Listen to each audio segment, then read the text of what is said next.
Matty, go.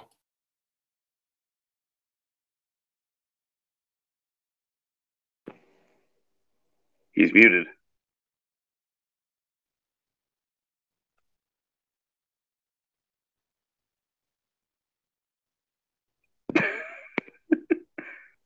Matty.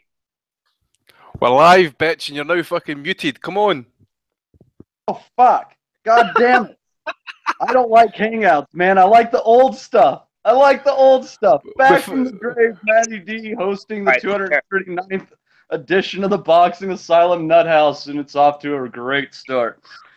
With us today, Gabe Lewis, Donnie Baseball, Hater Dave Lobach, Rob Kelly, Andy Patterson, and who else? Is there anyone else? Don't think so, mate. It's a Confederate takeover this week. Lovely. All right. Well, here we are, one night removed after seeing Terence Crawford make everything look easy once again with a third-round stoppage of Julius Indongo. What many expected to be the toughest test of his career was basically a night of hard sparring for Crawford, showing that dog again, digging that body. Andy Patterson, what did you see this early this morning for you? Hey, I got up early doors, 8 o'clock. I wasn't staying up to watch it. I didn't expect him to be extended the rounds, actually. I did think it would go a distance. I said that last week. I actually did think he would win wide on points. In the end, they were just, class above. The size difference alone, I just think that actually worked to Crawford's advantage, because if you look at Indongo's with his wide shots and stuff like that, you could just see Crawford was far more compact to get his shots down the middle and stuff. And you could see him just, working at the body, just chipping away at it constantly. When he got a chance, he just dug the right hand or the right hook in at the pit of the stomach. It's gradually just chipped and chipped away. We were having a wee bit of debate there just before we came on air, and that, I said it earlier on Twitter this morning when I saw the knockout. The left hand, I actually think, was a shot that actually hurt him. It fucked him up so bad. The shot was so quick, I actually had to go back and watch a slow motion replay. And even that was, you could barely see where it landed. Then the left hand kind of landed around about the bottom rib, and then he kind of used it with the right hand as well. But I did think it was the left hand. You could hear it when it landed. Actually, like a gun going off. Great shot, great performance from Crawford.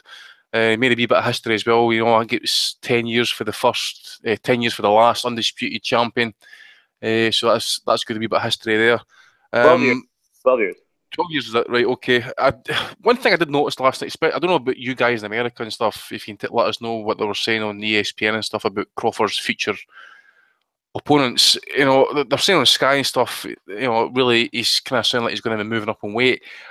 I didn't really want him to move up in weight. I want to kind of see him, stay about. He's good at all the belts. I would, not that I would think any less of him, but I like to see him kind of like defend his titles against all comers for the next year or 18 months and stuff, because really there's nothing really I want to see him do up at welterweight just now, unless it's going to be Errol, Spence or Thurman, and Thurman would nose out until at least next year, and he's going to want a tune-up fight before he even fights Crawford. So if Crawford's going to move up in weight, you can maybe see him, want to have a tune-up fight at that weight. I just, I've no problem going up and weight per se, but I just think, he's got all the belts now. He is undisputed. I just like to see him, do what Hagler did for a wee bit, Hopkins did for a wee bit, take on all comers, manage the defences. A couple of good fights there. Lipinets, I'm not saying these guys are going to beat him, but at the end of the day, you would think a lot more of him. I'm not saying I think any less of him either, but, if he goes on and defends his title for a year or so, against like the Lipinets or Roscoe, I like to see maybe Kirill Relic get another wee shot at the title, because I think he's maybe been jobbed the last 2 fights as well. So, a couple of decent fights for Crawford at 140. As I said, I didn't want to see him up to 147. Pacquiao's not going to fight him.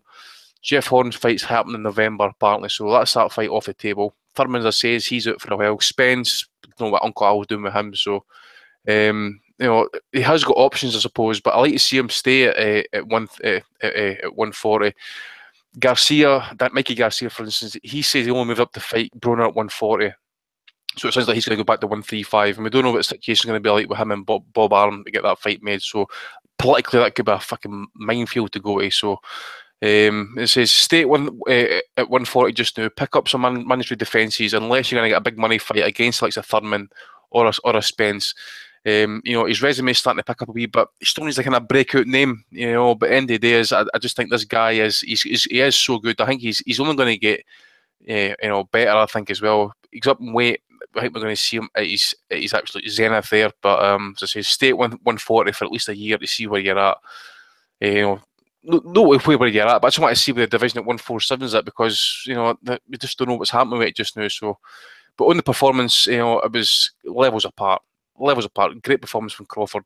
This says the bodywork itself was exceptional. So fair play to him.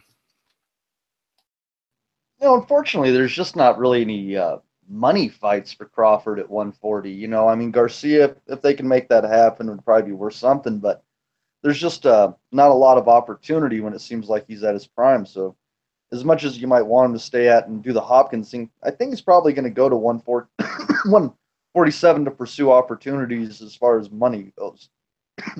So, Hater Dave Lobach, do you have anything to hate on from last night? No, I'm in a good mood. Well, I can hate on the undercard, I guess. Can I ask you a question? Specifically, the Dillian Whyte card. Flabby Whyte. Wait. He said he wanted to ask Dave a question. Yeah. What I'm curious, though, is in the last week, Dave, have you learned anything more about the county of Namibia in the country of Africa? No. Okay. They did give us some backstory on Africa. Says like it's an obscure place. They did give us some backstory on Indongo's life. However, before the fight, it sounds like it's been quite a difficult shit show. So I feel bad for him. I mean, as I said last week, I like both these guys. I hope Indongo can move on. I thought he was going to get stopped, but I didn't think it was going to be that quick. I think he went a little crazy there after the first knockdown, started winging punches, going a little crazy, and just really opened himself up for that body shot. The body work and a body stoppage, I think, was clearly part of the game plan. Crawford said as much at the end after the fight.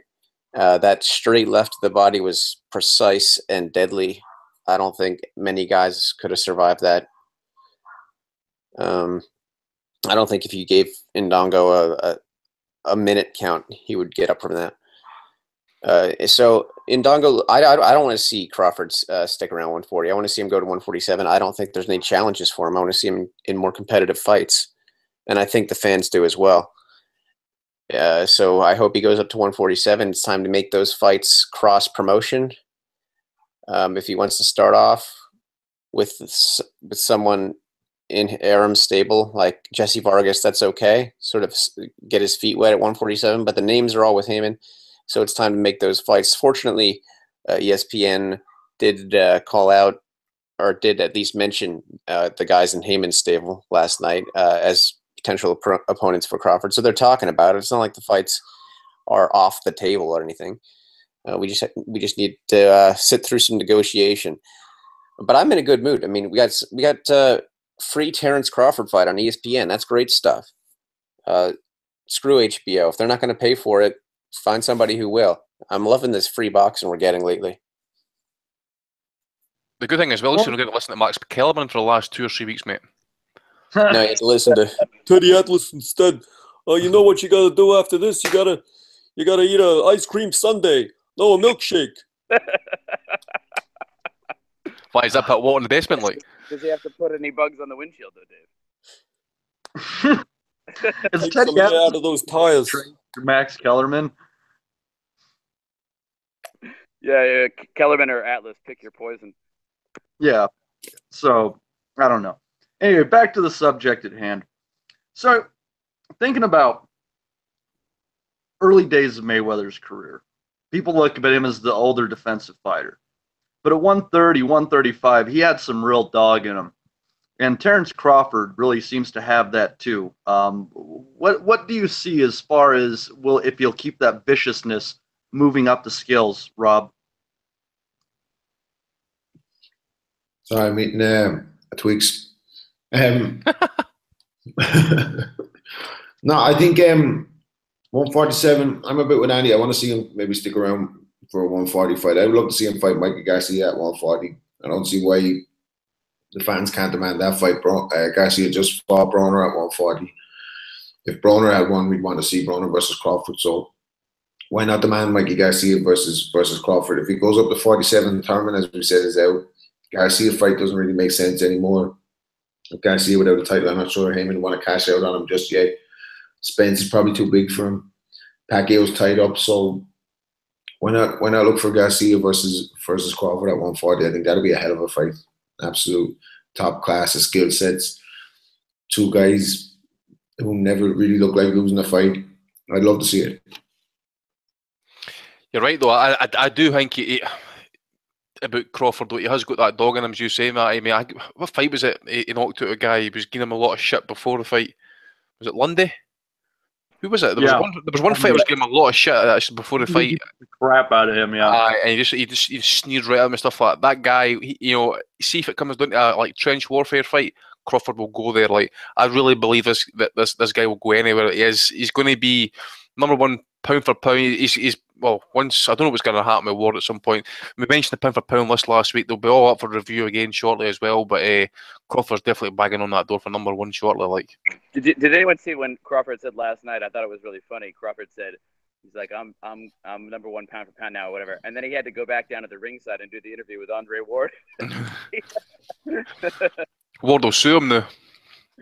Probably For disrespect. For that. Well, he shouldn't, because he's actually, was it 0-3 in the courts? Fuck him. He has Teddy Atlas telling both of them then that Lomachenko is the pound for pound number one as well. So yeah, you're right. Yeah, Teddy did have Lomachenko pound for pound number one. Yeah, and you got to give Teddy credit. He had some balls saying that right in front of Crawford and Ward. Yeah, his list was crap, and we only Yeah, saw 5 of it. it was His crazy. list is Usually always pretty bad, though. I mean, if you look welterweight. at the list that guy ever has, he's always got something ridiculous on there. I think he was trolling Andre Ward because he was saying to Ward that like Crawford is going to be knocking on the door for Lomachenko's number 2 spot, for his number 2 spot. So it's going to be Lomachenko, Crawford, Ward, and Teddy Atlas's eyes. Ward's face was just looking at him. He was like, like when he saw.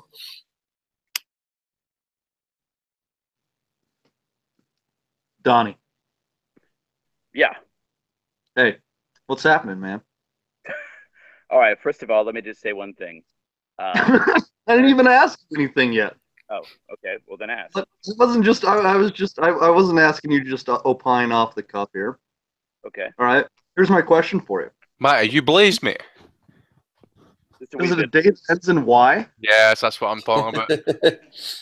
So, Donnie, do you think that this is actually a very strong performance from Crawford, where he saw a good opponent in front of him and wanted to get them out of there? Or do you think that Indongo might have been overrated over a win over a fighter we didn't know much about, and a fighter who has most certainly passed his best days? Hey, you can say whatever you want, but I mean, look, at the end of the day, they put the best guys in. Man, at lightweight, he won the lineal title. At light welterweight, he won the lineal title, and then he last night actually had it already, but really he defended it against the most, dangerous challenger that could be mustered, really, except for Garcia, who has just recently moved up to the weight, and even then, even Garcia said it was only for one fight. He thinks he'll go back down to 135, but he would be willing to chase, quote unquote, the right opportunity at 140. So I think that really you have two. So we got Canelo Golovkin. We're very happy to have that fight being made in boxing. We already had our rematch of Ward versus Kovalev this year. That's great. To me, the two fights that need to be made in boxing, number one would be Crawford Garcia. I think at 140 you can't get any better than that. I know it's not maybe necessarily Garcia's natural weight, but he can grow into that weight okay, and I think that fight would be amazing. And there's some actual great backstory there, because Terence Crawford would never have been signed by Top Rank if it weren't not for Mikey Garcia's intercessions. Because when Bob Arum signed Mikey Garcia, he said to Mikey Garcia, "You've been in the amateur ranks for a very long time. You fought everybody. Is there anybody that I'm overlooking?" And Mikey Garcia gave him one name. He said, Terence Crawford. He said, Terence Crawford beat me twice in the amateurs, and I never got an opportunity to avenge those 2 losses. This guy is amazing. He's the best fighter out there that is not signed by a major promoter. You need to sign this guy. And so Bob Arum did. Then, of course, Mikey Garcia had all of his, squabbles or whatever with Bob Arum or whatever. So they're not together anymore. Terence Crawford still is. But I mean, these guys have a rivalry going back to the amateurs that goes back many years. They're both great fighters. They're both supreme technicians, and they do have a history because Terence Crawford beat him twice in the amateurs. I think it needs to happen, and I know that there's going to be a lot of political hurdles to overcome because of Garcia's history and animosity towards Bob Arum. But I mean, boy, would that be a great fight. And I know that Crawford already really has the lineal title at 140, but to me, his business at 140 really isn't done unless he fights Mikey Garcia. I think that'd be an amazing fight. That being said, though, I think the fight to be made in boxing is Terence Crawford versus Errol Spence. I know that Rob said he thinks that Errol Spence is too big for Crawford. I disagree. First of all, Crawford is a guy who has a small frame. He can grow into 147. I'd like to see that fight. Basically, I'm only interested in Terence Crawford sticking around at 140 if he fights Mikey Garcia. If he doesn't do that, then I want to see him move up because, of course, he's going to have sort of a fight at 147 to sort of test out the weight, if you will. Maybe he can fight Lamont Peterson at 147. I think that that is a fight that maybe Al Heyman would be willing to make because it's not one of his premier customers, if you will, at 147. I think that could be made. So you have that. So I mean, if he's not going to fight Mikey Garcia, let's move up. I mean, let's see the best mix with the best. I mean, 147 is loaded right now. You have Thurman, you have Spence, you have Danny Garcia. Let's see that. I'm all good with that. Danny Garcia is another guy that he beat in the amateurs. Yes, Terence Crawford beat him too. Terence Crawford's beat everybody. I mean, he's beat everybody. I mean, but it's time to see them now mix it up in the pro ranks.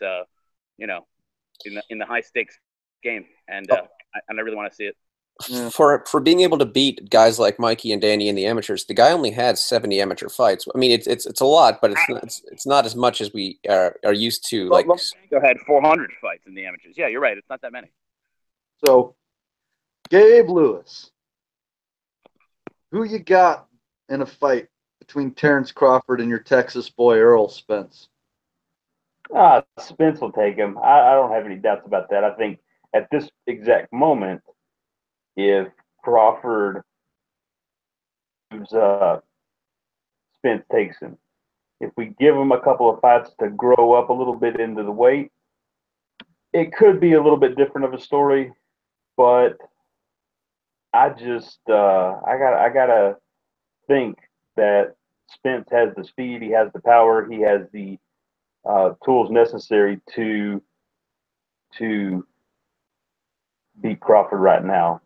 The other interesting fight that I just thought of was, didn't Rances Barthélemy win a title eliminator at super lightweight? he beat Relic last in May or June. Yeah, how about that one? I don't think anybody's thought of that one.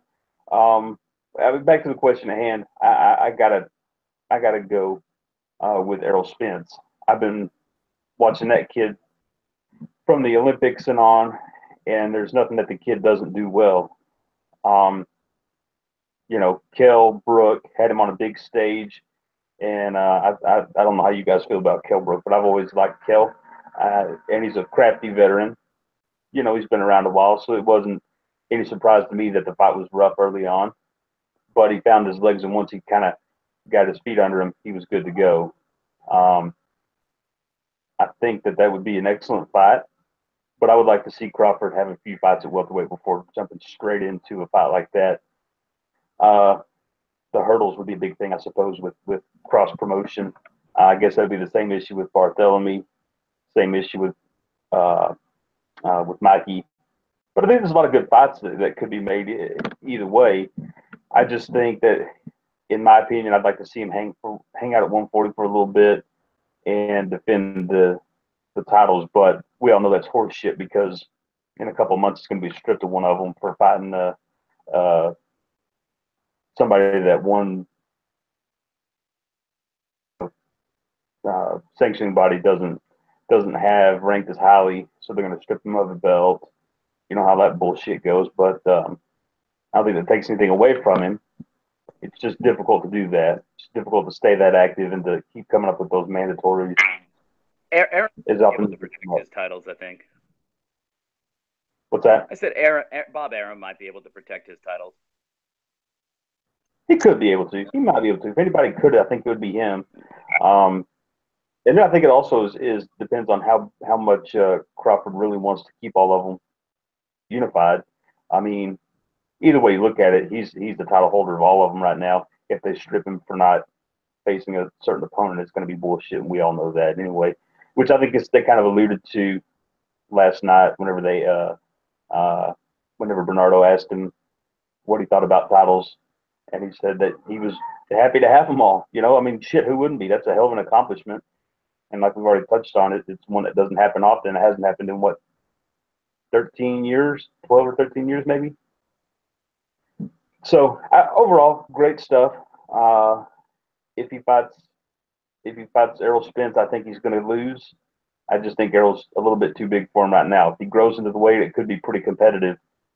I'd like to see how he does with a real beast like Errol Spence coming at him, because Errol Spence is not going to, throw those wide loopy shots like we saw last night. He's going to probably be the best guy he's been in with, so I'd love to see it. I'd say that for both guys, it'd be the best opponent they've been in with. Yeah, possibly. I mean, I think you're probably right. I do think that Crawford is probably the best guy that Errol Spence will have been in with, but he's been seasoned enough at this point with some of the guys that he's taken on. He's taken on some decent fighters, some fighters that have quite a bit more experience than he has, and he's handled them all fairly easily. And I think going to England to face Kell Brook was a big step. I mean, he went over to somebody else's house and took it. That was big. Yeah, but I'd argue that Crawford's resume already exceeds that of Kell Brook. No, that's true. I mean, you could argue that. I don't think there's any debate whenever you start looking at resumes. Kell Brook is one of those guys that his resume maybe isn't the best out there, and I'm sure we'd all probably agree on that. But as far as being a really good fighter, I mean, I don't know. I won't sit here and have that debate with anyone. I think he's shown from his time that he's a good fighter. Not elite, but pretty damn good. I think he's right now at this point he's got the experience, and you saw Errol Spence. I mean, had a little bit of a struggle early on, and then it came on. So I don't know. It could be a great fight. I just have to get Spence. I mean, I couldn't see. I'm just saying. I mean, wouldn't get to. All right, we got Canelo Golovkin. Can you guys really think of a better fucking fight in boxing right now that could be made pound for pound besides Crawford and Errol Spence? I can't think of one. I think that is the fight. Period. Lomachenko, Rigo. Oh, yeah. Well, we'll get to that later. That's a possible upcoming event. Yeah, but yeah, that's a good one. Depends what weight it's at, of course. Only be 126. Should be, yeah, but we'll see. Well, does anyone else have any final thoughts on Terence Crawford before we move on? He's the man now, mate. Listen, we need to go and fucking absolutely rape this show. By the way, Eddie Hearn last night, by the way, fucking tweeting out about Indongo. What happened to him when he got beat? Not a fucking peep at him. You'll see Indongo go into obscurity now after that guy got his fucking claws into him. But I've got to shit on that Dillian Whyte performance actually last night. This guy has got the You know how there's this, especially in British boxing right now, there's this sensual entitlement between British boxers that they should be fighting for world titles. Well, this guy's taking the piss, because after he got beat off Joshua, right, he beats some Croatian fucking doorman. He goes 10 rounds with an area level heavyweight, i.e. Dave Allen. He then needs 10 or 11 rounds to beat Ian Lewisham. He then goes life and death, possibly lost against Del Boy Chisora. Right, and he beats that guy last night. Now he seems to be entitled to a world title shot. Are you fucking kidding me? That guy is just so shit to watch. I've never watched Dillian Whyte. I've never watched him before. I've never watched him and say to myself, "Oh, he's impressive. He's got great body shots and stuff." He goes on about Dillian. Deontay Wilder not able to take those left hands to the fucking body. Are you fucking kidding me? Deontay Wilder might be shite, but I tell you what, he's fucking better than but he is. And right hands down the middle, easy. Wait, Andy, who's saying that Dillian Whyte's in line for a world title shot? He does. And you think, Okay. they all go to Eddie Hearn because they want world title shots. Yeah, that's true. Yeah, Eddie will get even Paul Smith a world title shot. 3 times, 3 times. Eddie doesn't know the WBO though. Can we just add the guy that he was fighting was so bad that he couldn't even pull off the old pretend to get up at 10 trick. He tried to do it 3 times and he still couldn't get him out of there. It was absolute trash. Like, this guy's talking about world titles in his eye fields, left, right, and center. Every time he's talking, oh, world title, they're dead right. And who's he fighting? Malcolm Tan, off a loss and a 6-year layoff, and it took him 3 rounds to knock him out when the guy didn't even want to be in there. He was trying to quit after the first knockdown and he couldn't finish him. All right, he hit a couple of shots to the body. It was like hitting a heavy bag. See what he was like when he was trying to hit him on the head? Missed him. Absolute trash. 6-year layoff. And to think as well as they're going to put him in with fucking Michael Grant. Right, no, the thing is, people are going to be, could have put him in Bryant Jennings. I don't know. Bryant Jennings has been at the ring for a wee while, so maybe didn't want that fight. At the end of the day, I don't know if he was like took him anyway, but I think Jennings would. They had more than ample time to get an opponent for Dillian Whyte. Now he's ranked between 10 and number 5 with all the four of the ranking bodies, right? So he's obviously he's clearly fucking hanging about, just trying to get his shot. Do not be surprised by early next year, maybe March, April next year, we get an AJ rematch. But I fucking tell you right now, this guy is, if he gets a world title shot, it's just like everybody else in the UK. Well, the vast majority of the UK fighters get world title shots at the minute. They didn't fucking deserve them. They never earned them. Never earned them. They'll say, "Oh, Whyte rocked AJ in that 3rd round or whatever it was." Remember when he rocked him just for that 2 seconds or whatever? Yeah, 20 seconds of glory. That's all he had. Pumped the hell out of that rematch.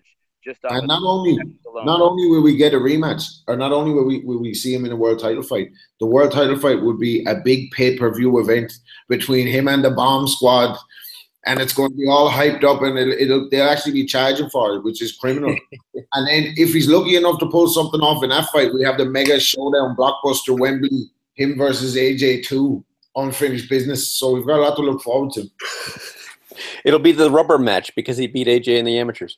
Intense beef, baby.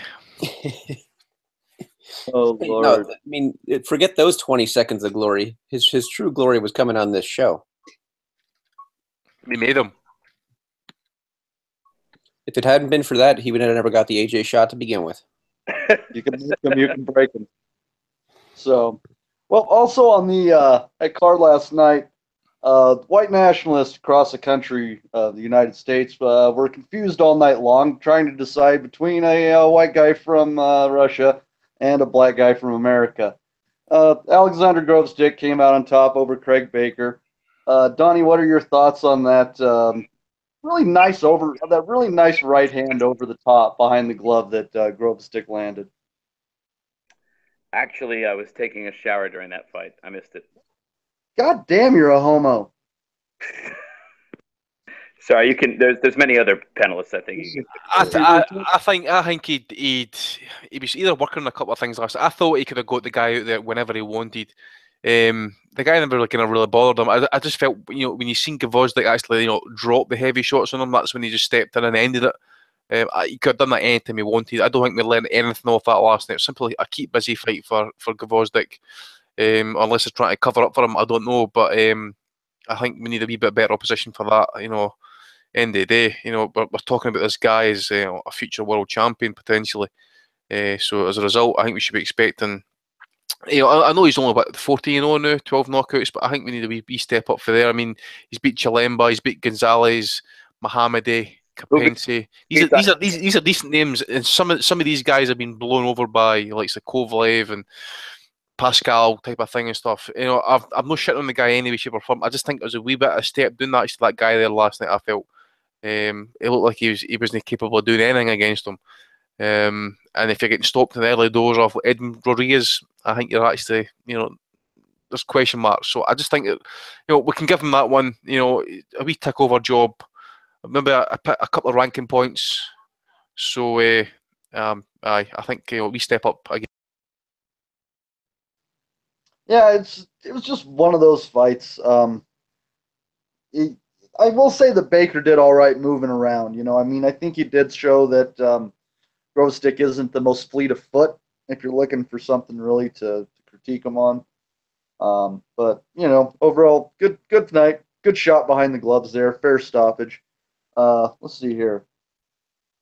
Gabe Lewis, what are your thoughts on Shakur Stevenson's performance last night? What are you thinking of the former Olympian?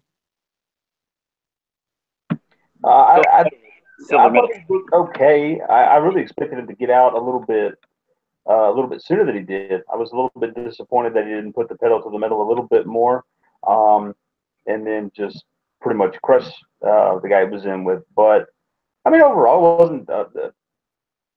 I don't think. I mean, it's just one of those fights where you kind of hope the level shines through, and you're able to really, I mean, I guess see the disparity in talent and ability, and I didn't think it quite did that. I mean, but then again, I'm always a big advocate of when you're that much better than a guy, go out, knock the son of a bitch out, and get out of the ring. I've never been a fan of these guys that stay in the ring whenever they're fighting a mismatched opponent like that, staying in and letting it go as long as it did. Well, yeah, you got to wonder sometimes about power coming up, and you obviously don't have to be a knockout puncher to be able to compete in the professional ranks, but some degree of power is going to be needed to keep those swarmers off you, especially when you have to start going 12 rounds. So, Hater Dave, what have you found over the last 3 fights of Shakur Stevenson's pro career to despise him for? I didn't see last night because I was still at work, but I've seen his other human being. seen his other fights. He looks decent. I like him mostly because of that Twitter spat that he had with Floyd Mayweather's daughter. Thought that was hilarious. So I like that he didn't lay down for her just because she's a woman. I mean, I'd like to see him step it up a little. Are you MGTOW? What? Are you MGTOW? Men going their own way? Oh, I didn't know that's what that stood for. I'd heard of that acronym before. Yeah, it's just the people who can't get laid have decided to call it so they don't feel like they're just hopeless virgins. Well, I can't speak for Shakur Stevenson, but I mean, I don't have a problem getting laid. I would say that he should step it up a little bit faster, I should say. You've seen other guys at top rank when they come out of the amateurs, Lomachenko, for example, step it up real quick. Maybe he shouldn't rush along like that, but he can do better than this level guy. Give him at least guys, even if they have a lot of losses, give him some guys with more experience, who will give him some problems, and he'll have to try to work them out and see if he can get the stoppage, because he's not really. I don't think he's learning much from these guys. I would agree with that. I would definitely agree with that. Andy, what are your thoughts on what it takes when you're looking at amateur boxers to be able to see if they'll make it to the pro ranks? What do you see differently that might determine amateur success from professional success? It's really kind of hard to actually, because if you look at some of the top amateurs and that, I mean, I remember I don't know, I remember him actually, but the guy who just recently died, I forget his fucking name actually. What's his name? Oh, Rob, help me out. He just died recently. Top amateur, English boy, black. Oh, I don't know. Oh, I can't remember. That's awful. Well, Andy, let me help you out. Why don't you differentiate Luke Campbell and Amir Khan from, say, I don't know, Anthony Joshua and other top amateurs. I mean, there are some guys who simply they're amazing at amateur level. They could probably beat anybody. Well, but, yeah, when they come to the pros, they simply don't have it, and it's not always just a matter of punching power. Sometimes it's just a matter of style, and it seems like they've just had a certain. Now, you would think that a guy like Lomachenko, who fought as an amateur for so much time, You would think that some guy like that would have just an amateur style imprinted upon him, and that he couldn't, absolutely overcome it. But indeed, as a professional, he has. He has knocked out the last 6 opponents that he's faced. Lomachenko has seemed to make that transition very well, despite fighting for an amateur for so many years. I mean, there is a difference between guys like Luke Campbell and Lomachenko. I mean, what is it? I can't put my finger on it, but amateur ranks better than I do. Well, I actually didn't watch as much amateur boxing as I used to, but it's just, you probably made a right definition. Actually, you get these amateurs who are really, really good at the amateur game. Guys like Camarelli, for example, never turned pro, kept his job. Shiming, suppose I. But if you look at guys like Lomachenko, you'd expected him to turn over and look pretty good. But then you get guys, Shakur Stevenson. I looked at him a wee bit last night. No sitting on the punches a wee bit. I'm not too sure about him yet. I mean, obviously, if you look down the line, the Conley fight is going to happen at some point. I think Mike Collins even said that himself, actually, that fight is really going to happen. But Errol said that also, by the way, yeah. It's difficult, man. I mean, it's difficult because some guys just because of the gloves that they wear as well in the amateurs, you just don't know if a guy's going to come in there and be able to take a shot. I mean, there was never really any question about Amir Khan's chin before he got into the pro ranks and stuff. So it's a hard one. Yeah, I mean, I don't know. What I thought about Stevenson last night was that, I mean, look, he looked good. Of course he's going to look good. He's a silver medalist. He's a great fighter. But, if you look at guys, even the guys that aren't necessarily renowned as huge punchers, Andre Ward, Floyd Mayweather, I'm thinking specifically here of American Olympic medalists. They were fighting, the guys they fought in their third pro fight, they were stopping those guys. You know what I mean? And they're not even huge punchers. The one thing I will say is that he is only 20 years old, and maybe, Top Rank put him in there with a southpaw last night. So, I mean, maybe it was, I know he himself is also southpaw. So, I mean, but I guess, maybe it's a little bit more difficult for him to look good. I don't know. Maybe that's not what he's used to facing, but I thought that they put him on TV in his third fight. They put him on TV in his third fight last night. So I thought that he would have thought to himself, you know what, I'm going to go out here and I'm going to put on a show and I'm going to go on a total offensive blitz and I'm going to stamp my name, Shakur Stevenson, as like the next big thing in boxing. And I was so looking forward to that fight. When I watched it, I can't help but say, I mean, I like the guy very much, but I can't help but feel let down. And he had a chance last night to really cement himself as the next big thing in boxing. I think he fell short. Well, yeah, it was disappointing. I'll say that. And if anybody knows disappointment, it's my mom. So,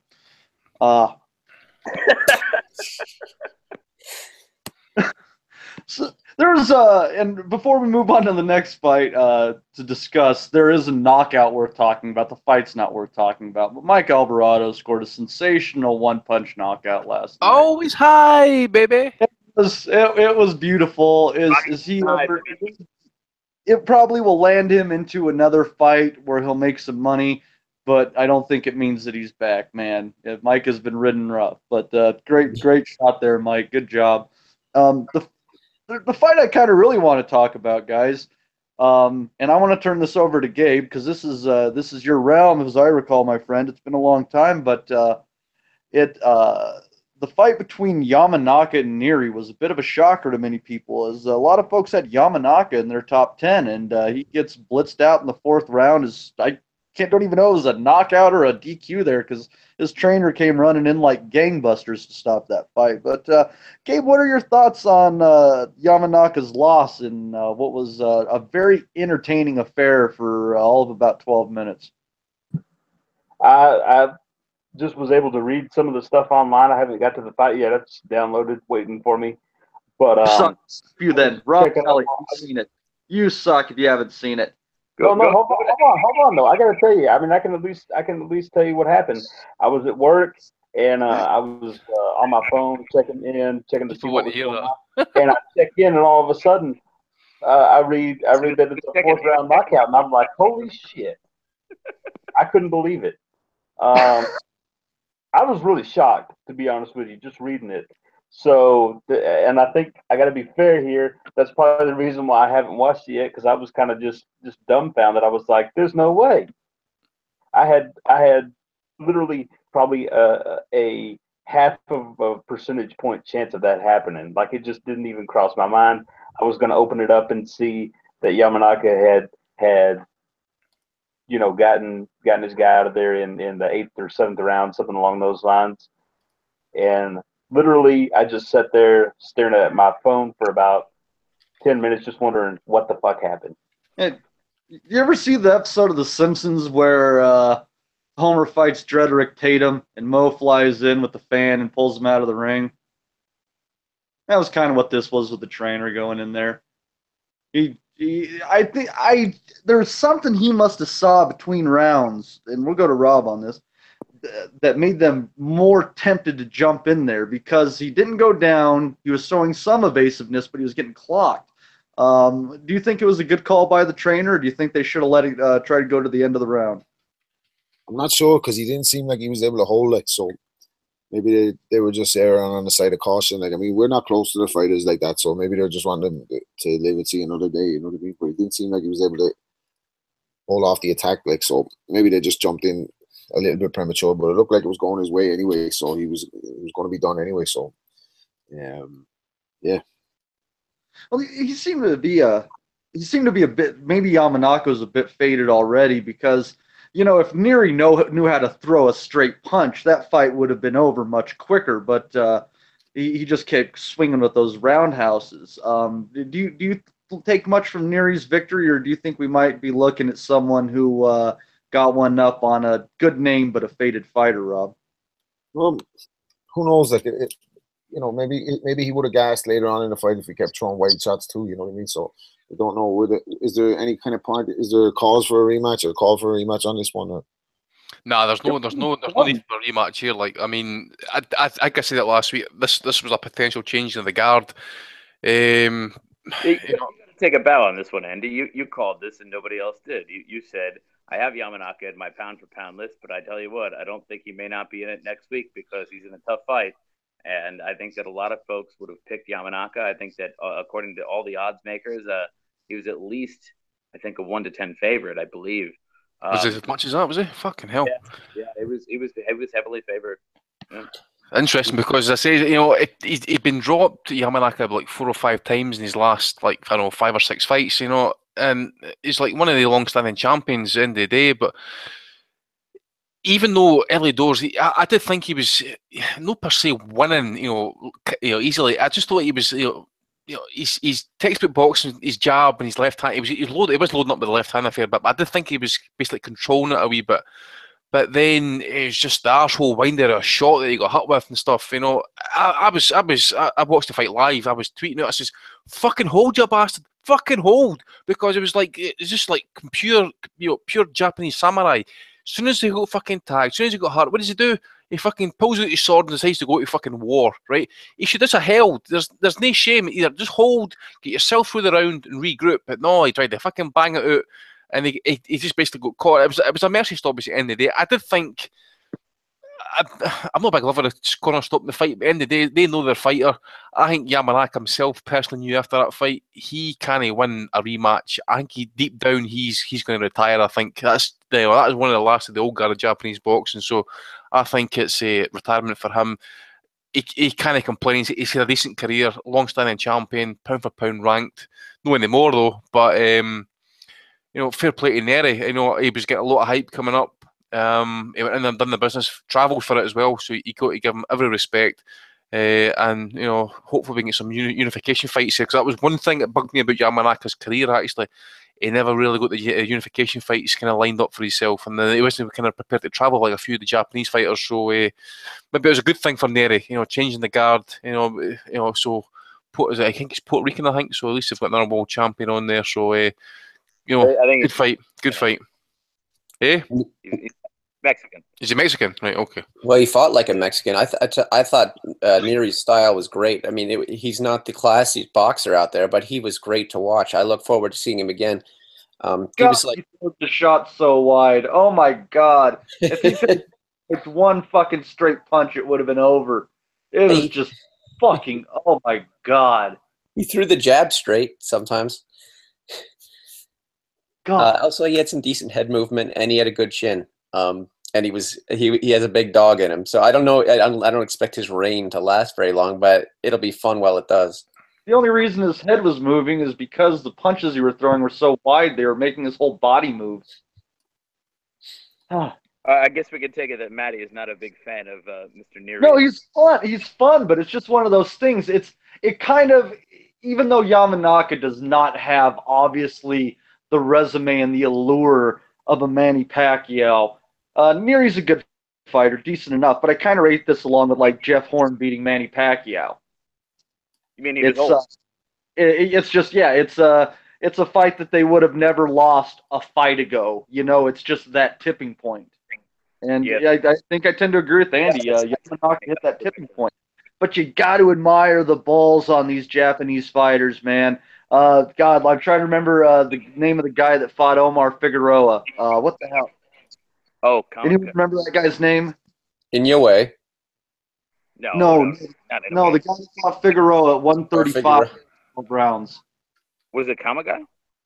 No. What the hell is that guy? It was a It wasn't Maura. What was his fucking name? Oh, I know who you're talking about, but I can't think of him. You guys know exactly who I'm talking about. Yeah. And that guy was tough as nails, yeah. Yeah, Arakawa. Arakawa. Yeah, Hito Arakawa. God, that guy had balls. Yeah. But and that's a perfect segue too, because hold on, another Japanese guy with balls, who I'm pulling for this Saturday, Yoshihiro Kamagai. He's my favorite superhero, man. He is the superhero of punctuation. He is Kamagai. All right. And I'm pulling. There's gonna be a couple hard-ons in this podcast if he beats Cotto. Oh, totally. Yeah. And what I'm wondering right now, Hater Dave, okay, is if Miguel Cotto, with all of his layoffs and everything too, has hit his tipping point. If he's ripe for the picking from a fighter that would have never stood a chance with him in the ring only a couple of years ago, a year ago. Your thoughts? Well, also, Kamagai has that style. I mean, he actually boxed pretty well against Soto Karass. I haven't seen him since then, since they had their rematch, and he stopped Soto Karass. But generally speaking, he has that sort of Margarito style. And if he has enough left in him, we could see a Cotto Margarito 1 sort of thing happening here. Because Margarito in the rematch didn't have enough left to really put it on him the way he did in the first fight. And I still think Cotto is absolutely. He also didn't have the fucking bricks in his gloves. So. Yeah, that might be true as well. But I mean, Kamagai's probably a bigger guy than Margarito. Also, I definitely believe Cotto is still susceptible to that forward pressure. He goes into the freaking dancing Muhammad Ali sort of act, which is not suited to his style. He does that like backwards. Ever since Mosley, he's done that whenever he's felt the pressure. I thought Mosley beat him. That was a great fight. I thought it was a draw. It was a damn good fight. It was a damn good fight. So, Andy, next Sunday on the podcast, are you going to be able to use the phrase Puerto Rican? Hopefully, mate. I don't care. I'm going to do next week at all. I mean, I don't know whether to stay up for it. Just disregard what's happening with Mayweather and McGregor and just watch Cotto. Hopefully, get his cunt kicked in. But or whether I just go to my bed, I'm not too sure because HBO, man, I can't believe they're showing this shit. And the worst news I got this week actually about Cotto, he's talking about reneging on his promise that he was going to retire at the end of the year and continue fighting until next year. I'm like, fucking kidding me, man. So hopefully, as you say, Kamagai does the business. I don't think he is though. I think he's going to come straight forward. Cotto is going to just basically stick behind the jab, look for the left hooks to the body. We all say that Kamagai's tough as nails, and if Cotto stops him, it would be a semi-statement, I suppose. But I'm no fucking down for it at all. I mean, what is he? 27-3-2, I think Kamagai. Nah, man, it's a shit fight. Kamagai must be pushing what now? 36. Cotto must be fucking pushing it fucking no far behind him. And for what I'm also seeing, this is another vacant title shot as well for Miguel Cotto, another vacant world title. So, oh no, really? Yeah, it is. It's the vacant super welterweight title, light middleweight title, WBO. So, Miguel Cotto could, in some people's opinions, he's going to go to Canastota at some point, Cotto, right? And he's going to go there as a 4-time world champion, but 3 of them have been won against vacant titles. Absolute shite. Fuck Cotto. Yeah, well, the thing is, if Cotto does have anything left in the tank, Rob, Kamagai should be the kind of fighter who would make Cotto look very good if he still is even 70% of the Miguel Cotto of 2010. Yeah, I think Cotto is going to be too much for him. Too many combinations, too cute, just too good in a fight that nobody really cares about. I've got my opinions on Cotto. Like, I think he's going to run this money train into the ground. Like, the Puerto Rican support for him is huge. He can sell out a venue over there anytime he feels like it. Still have a home on network TV. So you're probably going to see him against these types of opponents for the next year and a half. So who's he going to fight? Like, what mega fights are left for him? He's had pretty much, he's had Floyd, he's had Canelo, he's had Pacquiao, he's had, who else is left for him? He's not going to fight Spence or anyone, is he? Or they move up or all that. So, Rob, can I throw a suggestion at you? And I want to see what you think. Sure. Miguel Cotto, Amir Khan. Oh, I'd watch that. Yeah, I'd definitely watch that. I wouldn't watch that, but I'll tell you one thing. Actually, I don't know. Is Liam Williams against Liam Smith meant to be a final eliminator for WBO title? Because that could be the mandatory for Cotto. Getting to Liam Williams and Liam Smith, though, I think that, to me, Cotto and Khan are 2 guys who you're right, they have run through everybody they can fight or whatever. All right, now the Cotto-Brook fight, the Khan-Brook fight or whatever is not what it used to be because they're both coming off of losses and everything. I don't know. I mean, these are 2 guys that really, one of them will probably move forward in their career and the other one will retire. But, I mean, they're 2 huge names.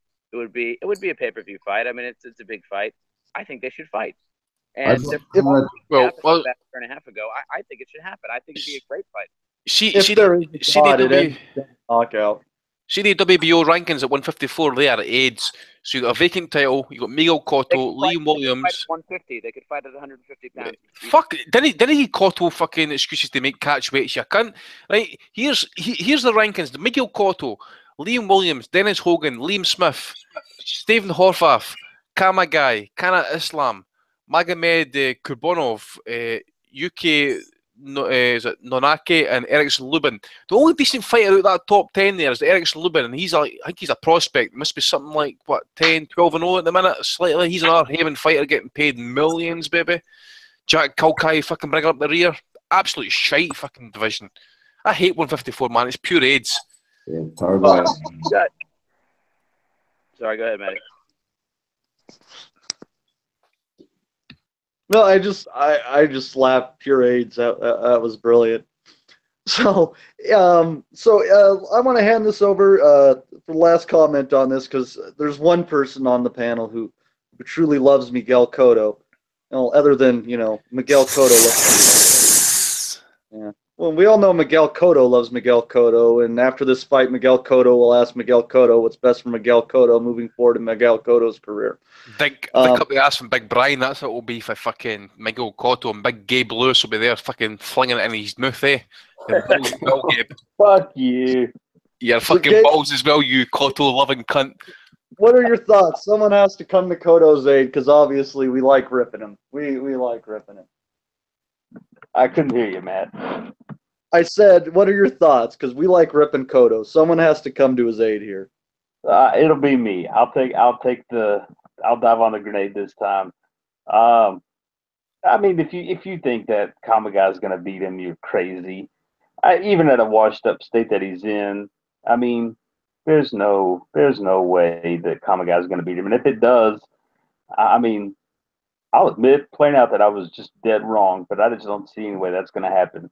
As far as fights that are left, maybe a year, 2 years ago, I would have liked to say I'd like to see him fight Tim Bradley, but obviously that won't happen now. Fights that he can go with forward are going to be far and few between. I mean, maybe this fight will be this one.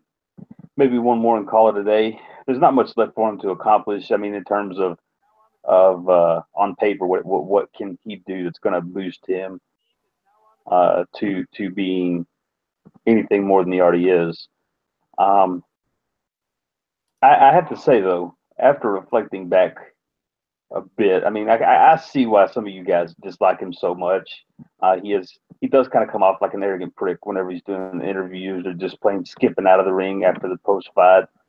Yes, a prick. But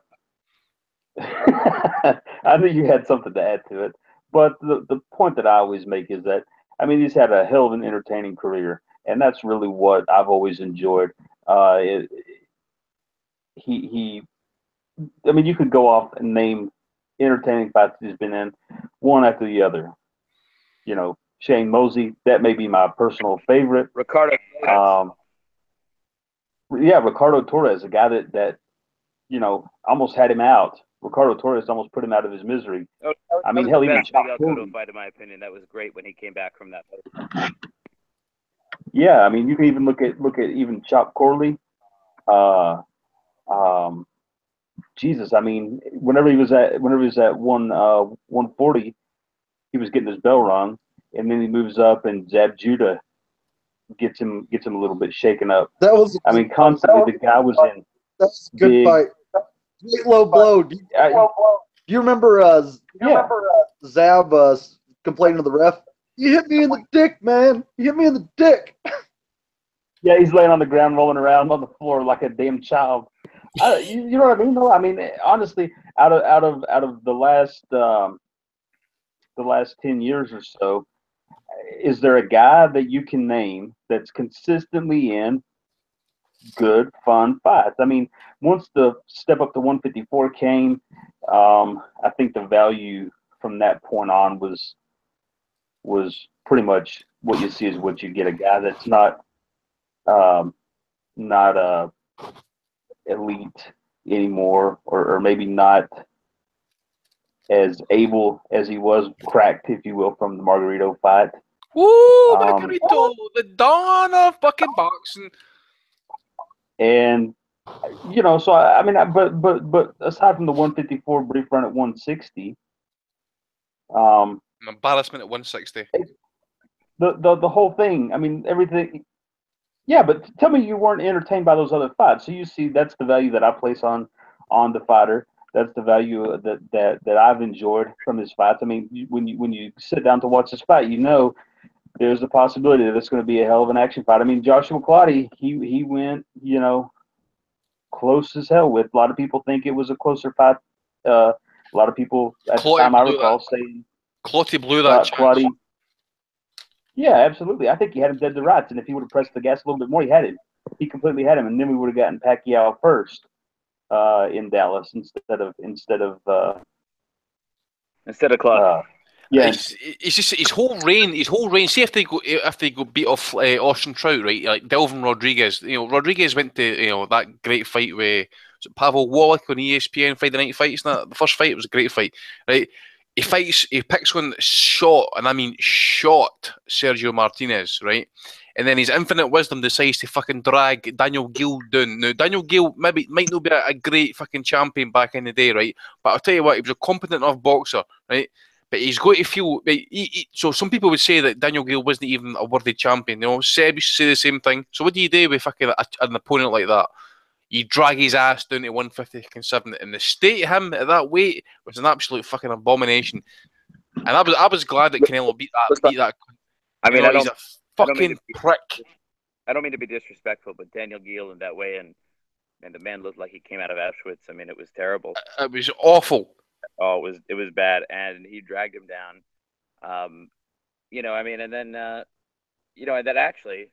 Yeah, but you're harping on it. You're harping on something that's not uncommon in the history of the sport. Yeah, but I hate it all. I'm not saying it's right, and I'm not saying that I like it, and I'm not saying that win has any value beyond another tally in the win column on a piece of fucking paper. But if you look at it honestly, I mean, if you just got to take it for what it is. He's constantly moving. Part of the business. he's constantly doing his bitch moves. Same with Canelo. That's why I can't stand that wee ginger ball, Fanta-haired little fucking prick. Floyd, I can't stand because he did the same fucking thing with Marquez. Reneged on the weight and then decided that, fuck it, I'll just take it for 12 rounds. Stepped on the gas and fucking took him out of there. But no, he wouldn't do it. I can't stand these cunts making catch weights just to fucking drain guys. What's the point of draining a guy doing it the fucking weight? Okay, so getting an advantage. Fair enough. Why not just put a rehydration clause in? Why not just fucking do that? So it makes the guy kind of look after his fucking weight properly after he's weighed in. So he doesn't fucking bulk on pounds and stuff and become sluggish. This shit about fucking diminishing guys doing the weight divisions they can't fucking make. It's AIDS. It's fucking, and they come in looking like fucking AIDS as well. Just fucking get the guy, just put a £10 rehydration clause in. Everyone's happy after that. It's an IBF for him. You know what's funny, Andy? I think that so Rob wasn't around back in the day. He doesn't understand that with Matty podcasts, you need to sometimes jump in and just say whatever the hell you want to say. Poor Rob's been so silent. So he's used to the way Steve runs things, so orderly and I'm just sitting here wondering if we're going to see Miguel Cotto's son crying at ringside. Oh yes, that little queer hawk. Can't wait for it. Oh wow! All right, You're well, a fucking asshole, man. we're gonna move on from that. Okay. So easy to instigate. Well, that was just a little break in between there because we do have two separate cards, obviously, on Saturday. But a fight that looks like it could be happening this fall that I would love to hear everyone's thoughts on is Guillermo Rigondeaux against Vasyl Lomachenko.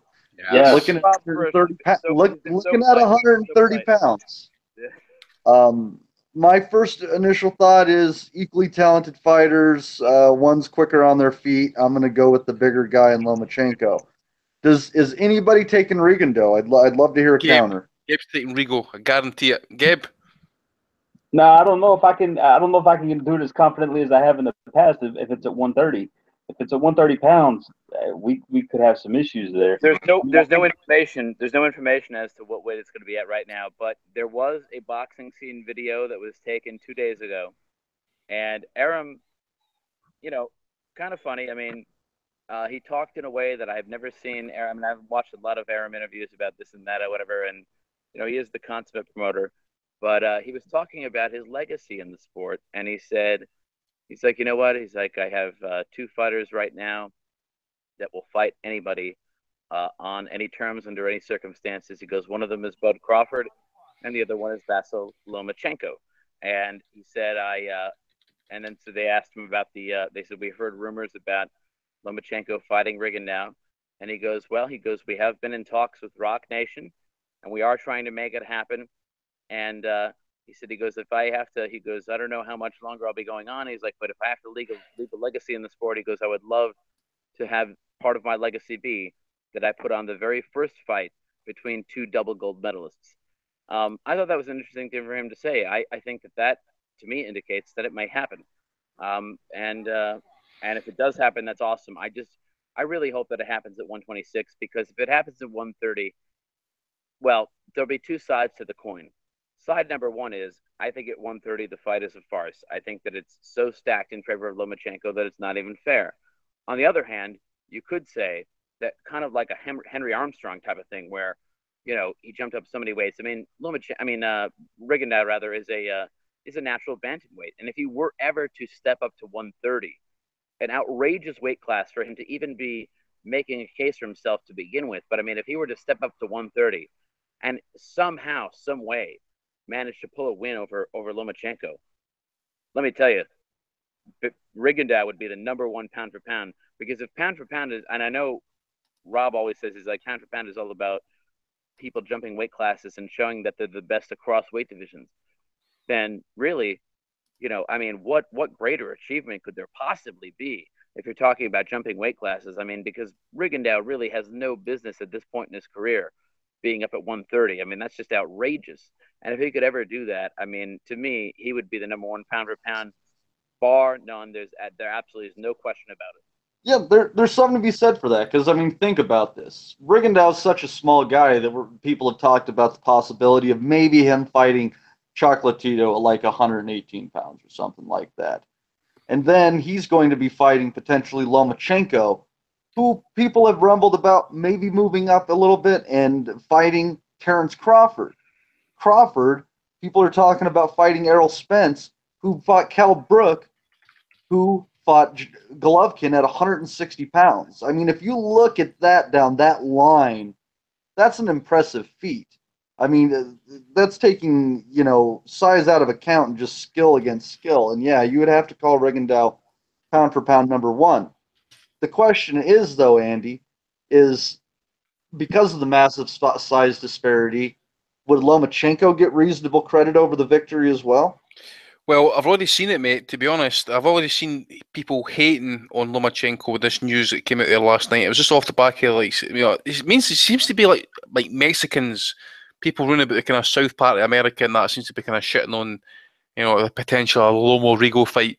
End of the day, this is a simple fact of the matter. Salido, who everybody wants, or I would say the vast majority is wanting to see Lomachenko fight, he has reneged on a $750,000, purse for that fight. Fair enough, okay?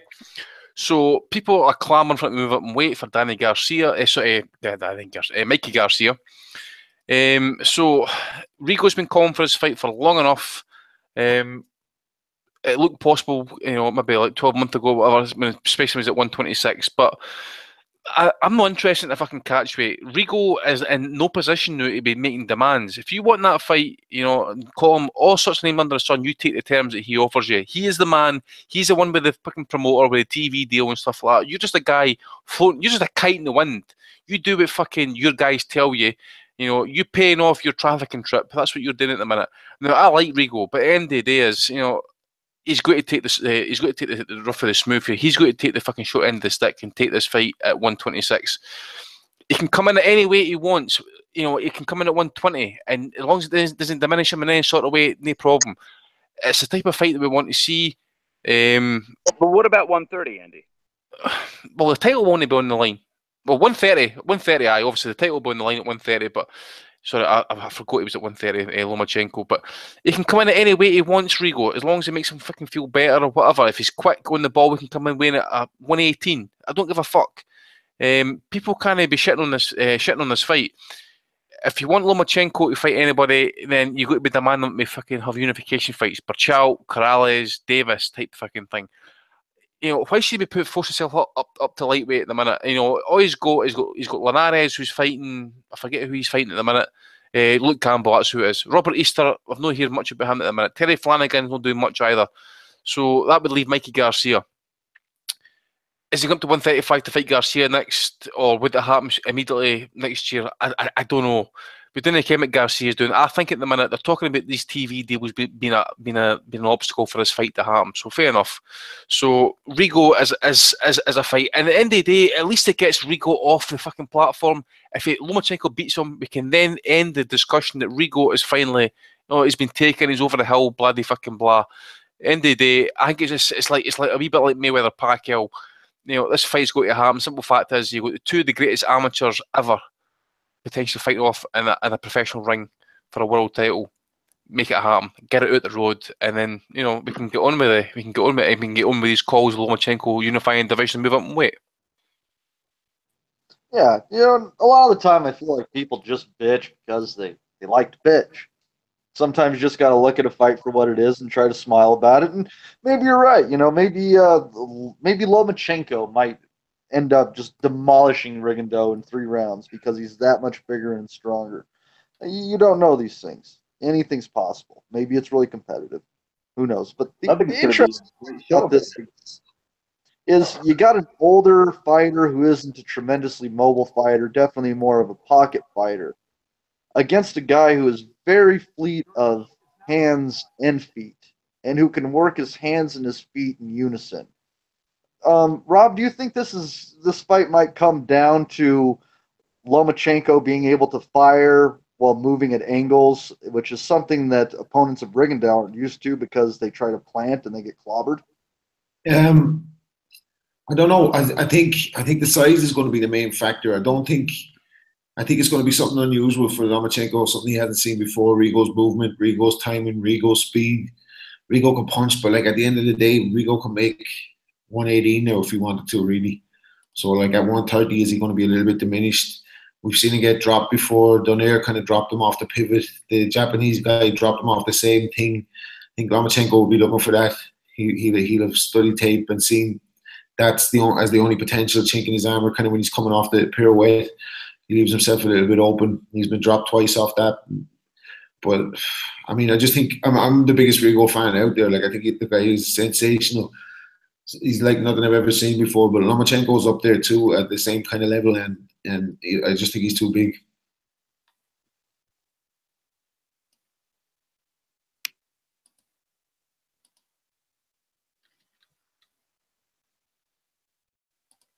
So yeah, You're on mute, Matty. Oh, sorry. Hey, Hater Dave, what are you thinking on this? Are you going with the flow, or are you hating? I don't like this fight very much. I think even 126 is too big for Rigo. He called for the fight, baby. You take the terms. I know he wants that payday. I respect him for it. He's got to be impatient after all these years of like really getting nothing. And things don't really work out for him, it seems. When he actually does, I mean, the blame is on him as well. When he actually does get the fights, last time his HBO ended in the first round when his opponent threw a punch after the bell and he answered, and it was turned into a no contest. Other fights just are some of the most putrid, unwatchable messes you ever see. But he does have that Donaire win, and that was phenomenal. And that's what made him into the sort of hipster boxing fans' hero. It's criminal, actually. Sorry, Dave. It's criminal that the fact is that he's still living off that win so much. He's still ranked pound for pound. Yeah, I mean that's what it all comes down to, really. You have to, but you must consider, though. I mean, what Donaire was ranked as at the time. People were talking about Donaire being. I mean, they were talking about it being, you know, where he could go on the all-time great list. Yeah, he was phenomenal. I had him. Donaire at that particular time was viewed as unstoppable, and we had the site, we had the forum back in the day. The only guy that picked him, by the way, was Gabe Lewis, but nobody picked Rigondeaux to win that fight. Everybody thought that he would give him a good argument, but nobody thought that nobody thought that Rigondeaux would win. And I mean, when he did that, and when he showed Donaire up as, you know, seemingly one-dimensional. Well, I mean, Donaire isn't one-dimensional, but Rigondeaux made him look that way. He made him look as if he was just a left hook puncher, you know, and I mean, he made him look so feeble in the ring. And, you know, after that, Donaire was never the same. Rigondeaux's kind of like Hopkins. He just take away your what? Hold on. He ruined him, pound fighter. He ruined him. Well, or Donaire was showing signs of slowing down already. No bullshit! Don't start that. No. You can't look back now and say he was trying to slide it down. Come on, man. Hold on a second here. So, I think a fighter similar to Rigondeaux is Hopkins. Okay. The way that they fight is very methodical. They find a way to take away their opponent's best weapon. At least from what we've seen in Rigondeaux's limited experience on the in large scale fights as in the professional ranks. Okay, but here's the big question though, Gabe. Let me send it back to you. I mean, you love Rigo, and a lot of guys do have one main weapon, and they might have a few secondary weapons and things like that are also good. But that one thing is what you really got to look out for. The trouble with Lomachenko is there are so many different weapons that he has. Do you think that there is a way that Rigondeaux can find a way to dismantle all of those bombs that could be going off around him? I'll put it to you this way. I'm going to pull a Teddy Atlas here and pull out the thing that Teddy says all the time when fast guys are fighting slower guys. Timing beats speed. The biggest thing Lomachenko has going for him is his quickness. Whether we're talking about quick feet or quick hands or both, because he really uses them, like you said, in unison. I believe it was you that said that, or maybe it was Don a minute ago. The guy is all about quickness. Rigondeaux has sensational timing. He can take the speed away. I said earlier in our chat that I thought the has to occur is that Lomachenko cannot get sucked into the waiting game. I love your comparison with Bernard Hopkins. Stylistically, they're different fighters. They are different fighters, but there's one thing that they both do, aside from just taking a weapon away, and that's control the pace. Whenever you watch a Bernard Hopkins fight, there's very few times, aside from the times that he's lost, where he doesn't control the pace. Let me think for a second. Trinidad, when he fought Trinidad, let's go with that one for a second. He kind of pushed the pace a little bit at spots, and then he kind of hang out, and then let Trinidad come to him. Other fights that we saw more recently, he would kind of hold back, and he'd make guys lower their output. We had guys that were throwing, a third to 2/3 of the regular amount of punches that they throw per round. So we controlled the pace. Nobody has broken that rhythm yet for Rigondeaux of dictating pace. He dictates pace masterfully, and I think that's another way that he's going to be able to win this fight. Like I said, it's all going to be determined by if he's going to be strong enough to keep Lomachenko backed off, and if he's going to control the pace, which those two things kind of work hand in hand. I mean, if you control the pace, you're obviously going to keep him slowed down to start with. That would be a good place to start.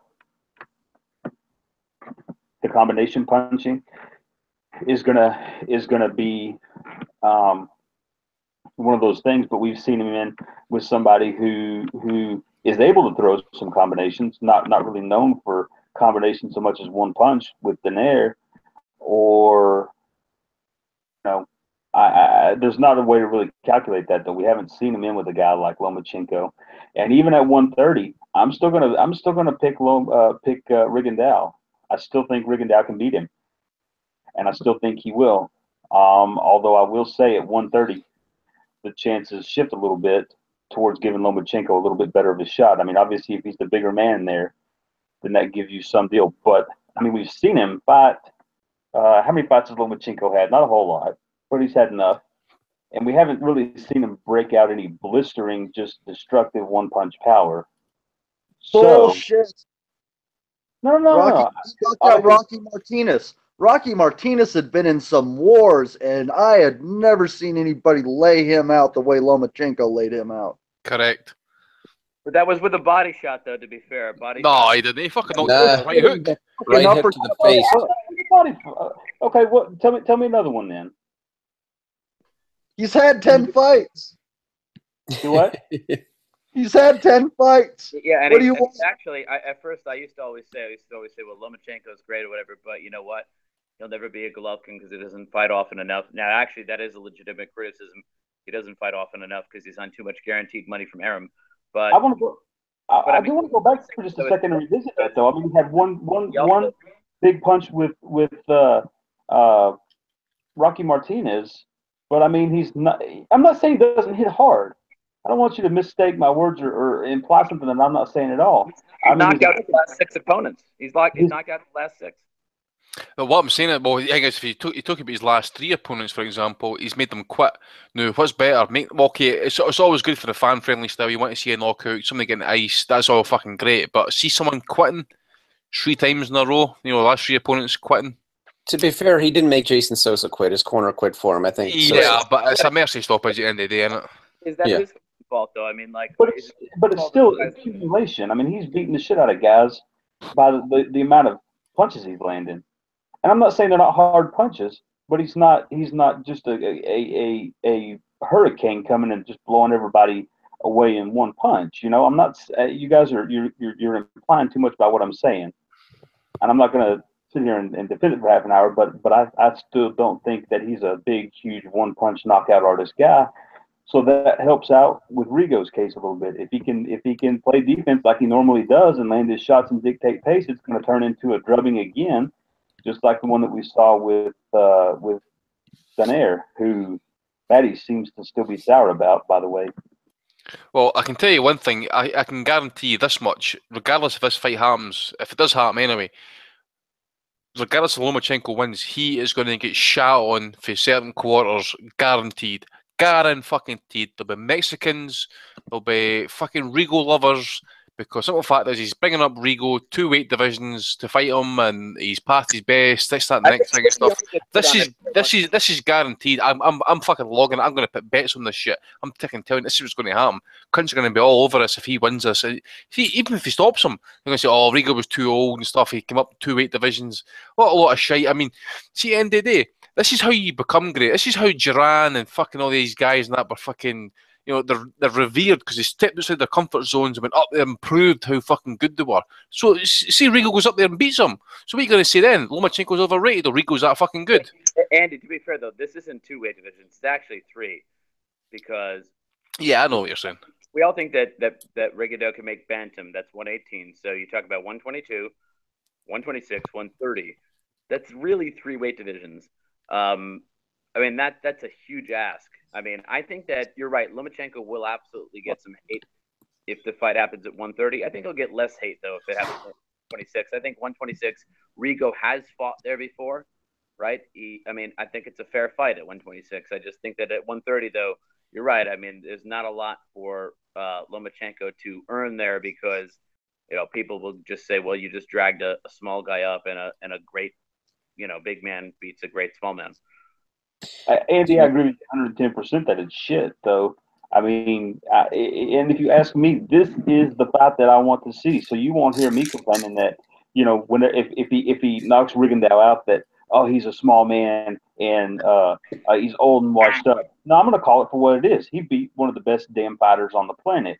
But I do agree. I think it's complete and utter horse shit that somebody's going to trash the guy for having a fight like this and then winning convincingly. And even if he does, no matter what he does, he's going to be screwed because if he loses, then it's going to be all hell for him. Oh, Lomachenko's so overrated. If he wins, you know, then like you said, I mean, it's horrible. But you have that shitty double standard of a guy that's moving up, where he's moving up, and so if he wins, he's going to be revered as the next coming of Christ, and the other guy's just going to be completely blasted no matter what happens. So I don't know. I mean, if the fight happens, I'm a huge fan of it because I like both guys, but I just don't. I don't know. I don't see a win. Don't worry, Andy. You can still place your bets because I promise I'll be shitting on the fight if Lomachenko wins impressively. I won't. Haters are going to hate. What I'm saying, though, at the end of the day, though, Andy's absolutely right. He's like, you know, many guys have moved up the weight divisions or whatever, and they fought the big fights and they fought the guys and they proved themselves. You know what I mean? You can say whatever you want about the weights, but I mean, ultimately, this is the fight we want to see. We can say about, oh, well, what some people will say in the aftermath of the fight. Oh, well, some people will not give Lomachenko the credit, or some people will say this, or some people will say that. At the end of the day, there's really not too many other fights as compelling as this one. This is the one we want to see. And so, you know what? I don't really care what weight it's at. I hope it's at 126. If it's at 130, you know what? I don't really care. I want to see the two guys square off in the ring. It's as simple as that. Do we think that Lomachenko hits as hard as Hisashi Amagasa? Keep in mind that was at 122 pounds. No, he did that to Rigondeaux. Yeah. No, that was at 126. It was 122. Hisashi's moved up since then, but the fight that they had was at 120. Where they both weighed in at 121 3/4. He was more of a lanky guy that leveraged his shots. I think it was just a combination of like what Matt just said, the leverage of the shot, and then Rigondeaux was just making a show of it the whole time. I mean, you could tell he had absolutely no respect for the guy until he got his clock cleaned a little bit. And then I think, didn't he actually wobble him twice? Wasn't there two spots? Yeah, he was down twice, Rigo. I couldn't remember if he got down twice or just down once and wobbled twice. But, I mean, that fight was kind of a prime example of what we've seen from Rigondeaux in some of his fights, where he kind of reminds me of Yuri Gamboa a little bit, in the fact that if he's not facing a top-notch guy, he gets a little bit to the point where he looks distracted and basically a little bit bored, and then he has a lapse in concentration, like the another Cuban. People, yeah. people get caught off guard by Rigondeaux because I mean he's so small and he's a slender person too. I mean he almost looks frail. I mean you look at him and you think, God, is this boxing or am I watching a commercial for the Christian's Children Network here?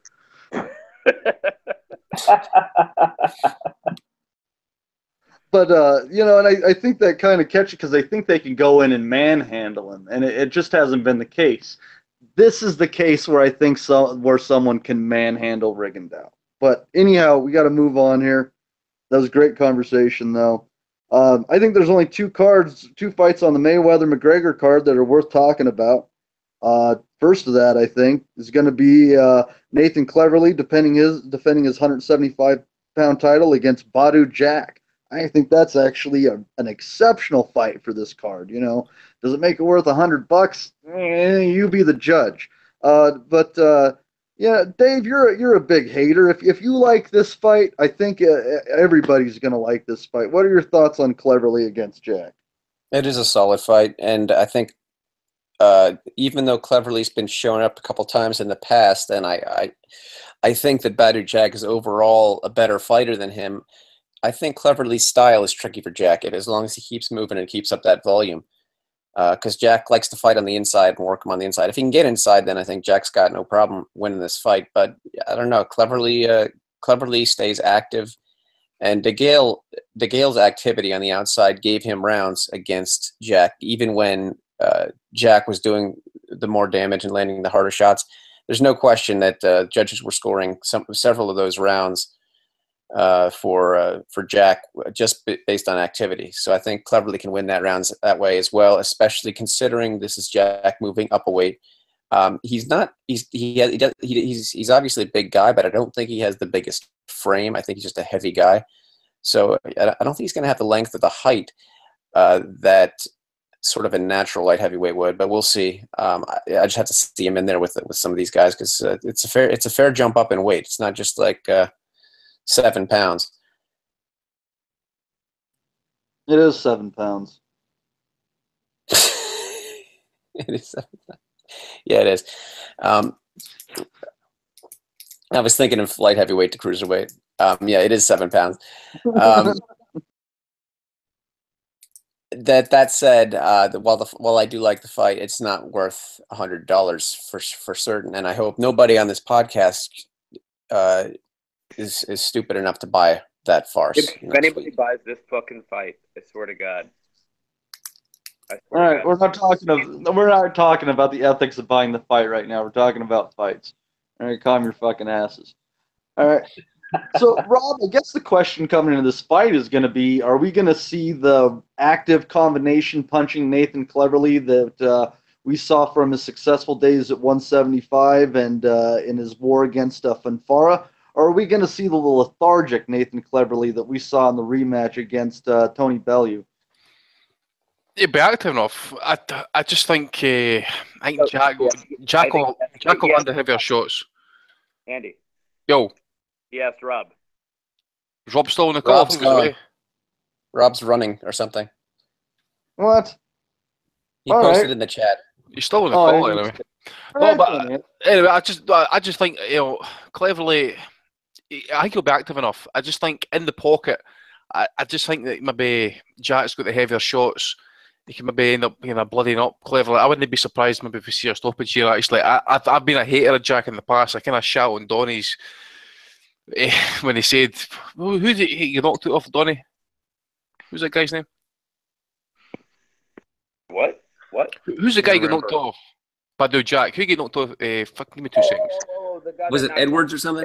Derek Edwards. That's who it was. I give you a bit of shit for that, right? And to be honest, he's kind of regrouped pretty well. So, I'm totally impressed with it. I just think he has got a few heavier shots and stuff. Gave DeGale a lot of hell. Fucked him up a wee bit. Broke his teeth and stuff. I reckon Cleverly I wouldn't be surprised to see him get stopped here. Actually, I'm going to log it and see maybe Jack's going to stop him here. So you'd expect him to carry the weight well and look perhaps even better physically than he did at 168. Yep.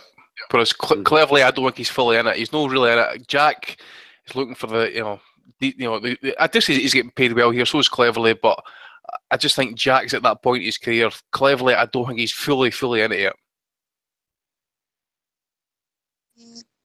Yeah, it's definitely interesting to see what could happen with that. Donnie, what are you thinking on this? You're big on Badu Jack. Badu Jack's got you and the dozens of black people from Sweden behind him. What are your thoughts?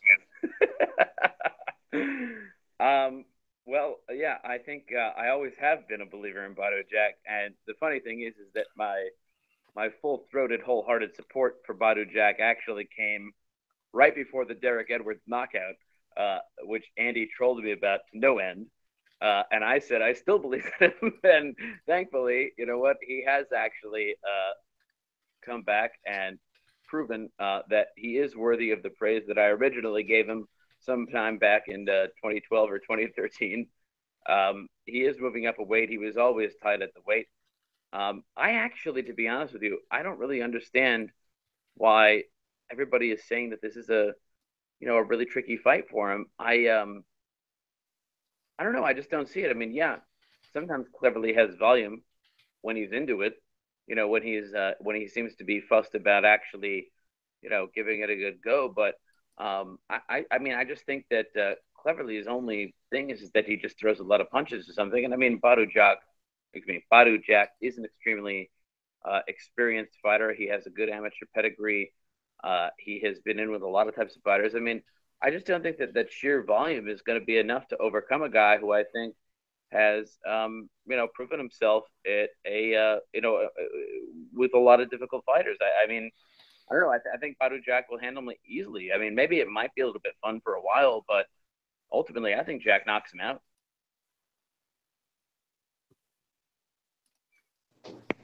We'll see. I mean, it's interesting when a guy, because I thought that Cleverly was going to look awful when he came back down from cruiserweight, and he didn't. He's had some good fights. He's looked good again. But the question is he comfortably making the weight? So we shall see. We shall see. Gabe, you got any thoughts on this fight? Nah, not really. I mean, I not one I care too much about. I don't know. Let's move on, I suppose. Main event, fuck it. Bollocks. Gervonta Davis, who's he fighting?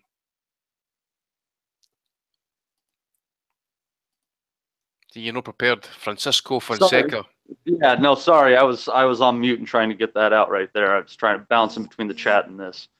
Yeah, it's not a fight I'm that interested in. Does anybody know anything really about Fonseca? It's another box rate fighter for me, mate, to be honest with you. Pure casual with this one. Yeah.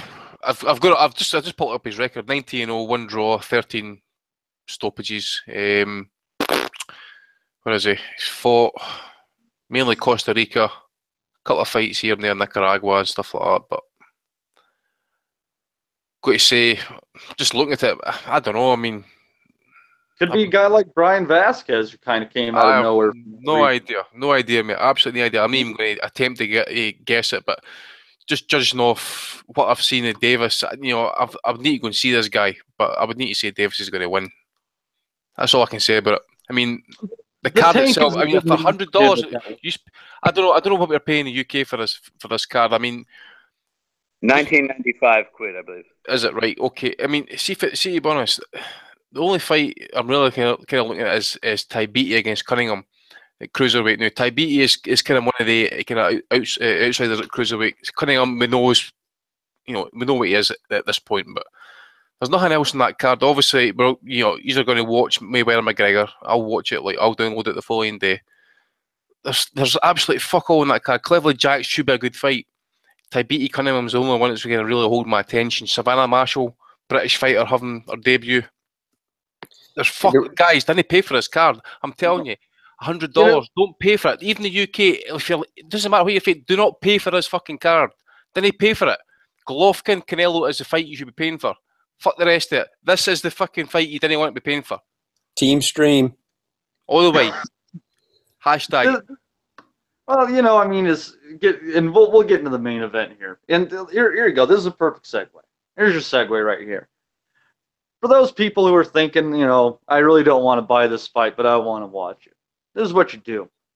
Go and you find some friends who are really into MMA, because they're all about this right now. They think it's going to be a show of MMA being boxing in its own game. Fair enough.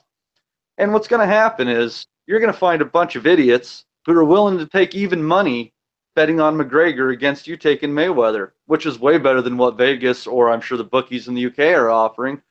So you go to watch the fight with some MMA people, and you take 5 bets for $20 a piece, and you make $100 right there. It's going to be that easy, guys, because this is an easy fight to call unless Mayweather is on toast. Over.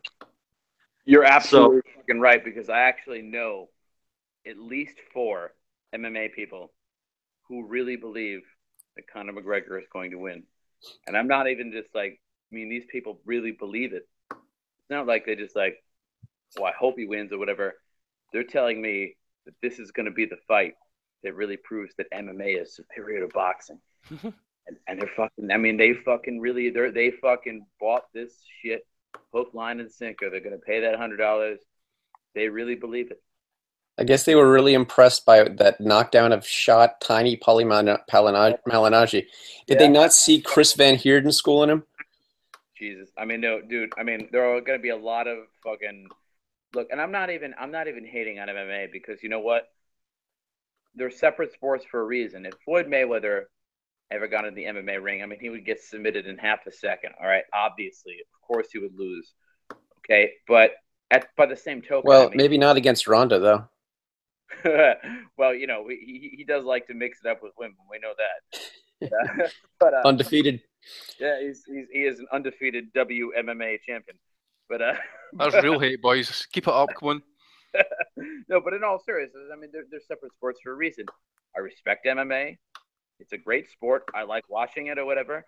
But I don't want to see somebody who. Now, you can take one example of somebody who made the transition, Holly Holm. But what did she do? She trained in MMA for about a year and a half and had, you know, God knows how many sparring sessions or whatever before she beat Ronda Rousey. She had a kickboxing background before, as well too. She wasn't new to combat sports away from boxing. Yeah, and her ground game is still pretty bad. What I'm saying is, though, there's just absolutely. I mean, but there are really people out there that believe that this. I mean, God bless them. I'm glad that they believe that. You know what? It's good for the, I guess, all the powers that be in boxing and MMA that they think that this is gonna be some kind of a great fight. But I think that most of us who really know what we're talking about know otherwise. I mean, unless maybe if Floyd has like a Sergio Martinez type thing where he has like a fucking knee or something that's gone and we don't know, that would be the only chance. And actually, if that ever did happen and Floyd ever stepped into the ring with a bum knee like the way Martinez did against Cotto or something, that would be the greatest insult to boxing, because MMA people will fucking latch onto that and they won't let go. I hope to God that Floyd Mayweather is at least, 10% of himself and we'll be fine. But otherwise, it'll be a shambles. So some MMA fans have pointed to the Randy Couture James Toney fight as some proof of what McGregor could do, and obviously there's no takedowns. And you also have to consider the fact that in the promos for the Couture Toney fight, they had to use subtitles for James Toney. Jesus Christ. It's pretty nasty. They're living in a fantasy land here. I can just see them all getting ready before the fight and just singing R. Kelly together. I believe I can fly. It's going to be awful. All right, tell those people. Tell them to take a look at Shot to Shit. I mean, Shot to Shit. Ray Mercer blitzing Tim Sylvia with one punch. When was this? That happened a long time ago. Tim Sylvia was UFC champion, and Ray Mercer obliterated him, and I believe that was an MMA fight. Was it? It was. Yeah. I'll need to see that. You can't. I didn't follow MMA or whatever like that, so you need to send me that one. I need to see that. It's funny. Ray Mercer's like a fat old man, and and here's the thing though. If it was an MMA fight, I'd be taking McGregor. Obviously, for fuck's sake. Yeah, it's not necessarily anything against Conor McGregor and his abilities inside the octagon. It's just saying that it being a good MMA fighter does not make one a good boxer by default. There are some decent boxers in MMA. I think Jose Aldo had some pretty decent skills. I mean, McGregor beat him, didn't he? But I don't know. To me, though, this isn't all about the hands. I mean, well, in a sense, it could be about the hands. The only way I see Mayweather losing is if he has to retire on injury after breaking his hand so bad on McGregor's face. That could happen. They're fucking juice, man. Come on, come on. But to me, on this, Andy, I really think that what it is, and I've been trying to explain this to MMA fans, is this isn't about the hands. This is about the feet. This is going to be all about footwork and positioning, balance. And if you watch McGregor in those training videos, he leans in, he squares up, puts his chin in front of that lead knee. I just see this as something where some subtle moves, and Mayweather's going to be pot-shotting them all night long. Or am I missing something? Because that kind of footwork makes sense for MMA, because you got to be ready to sprawl the takedown, but it makes no sense for boxing. Exactly.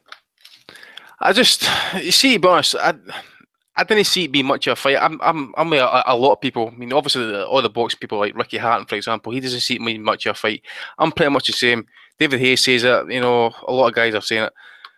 I think, to me, McGregor, as I say, I'm not an MMA fan, but watching McGregor, I see he's a fighter and stuff, right? I expect him to come out and probably go for it. I think he's got 4 rounds in him, right, to try and make something of it. Just throw shots, maybe get lucky or whatever. Just, make Floyd fucking like fight in the back foot, make him hold and stuff. The problem is, if he does come in, Floyd's, you've seen it with Floyd. Floyd's fucking great at the defence. Uses the forearms, the elbows.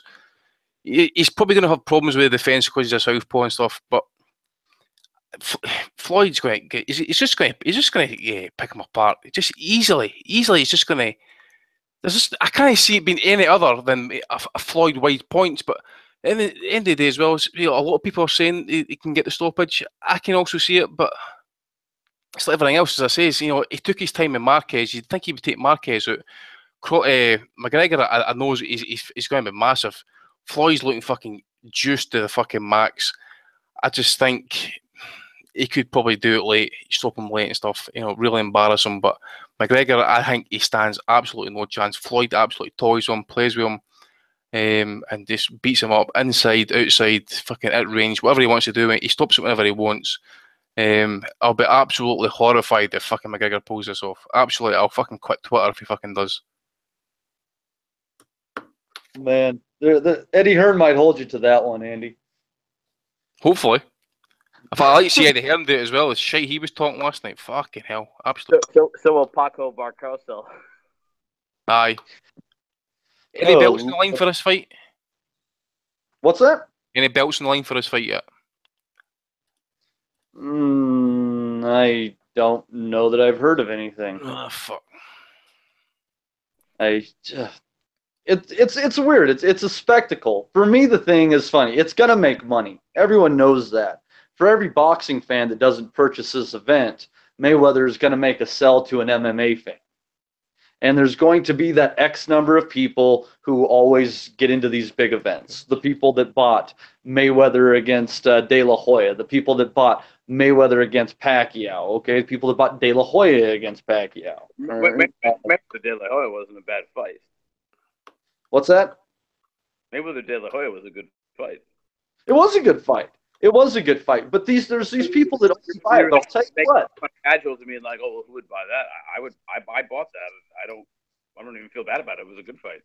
Here, let's play this game. Let's play this game with the panel.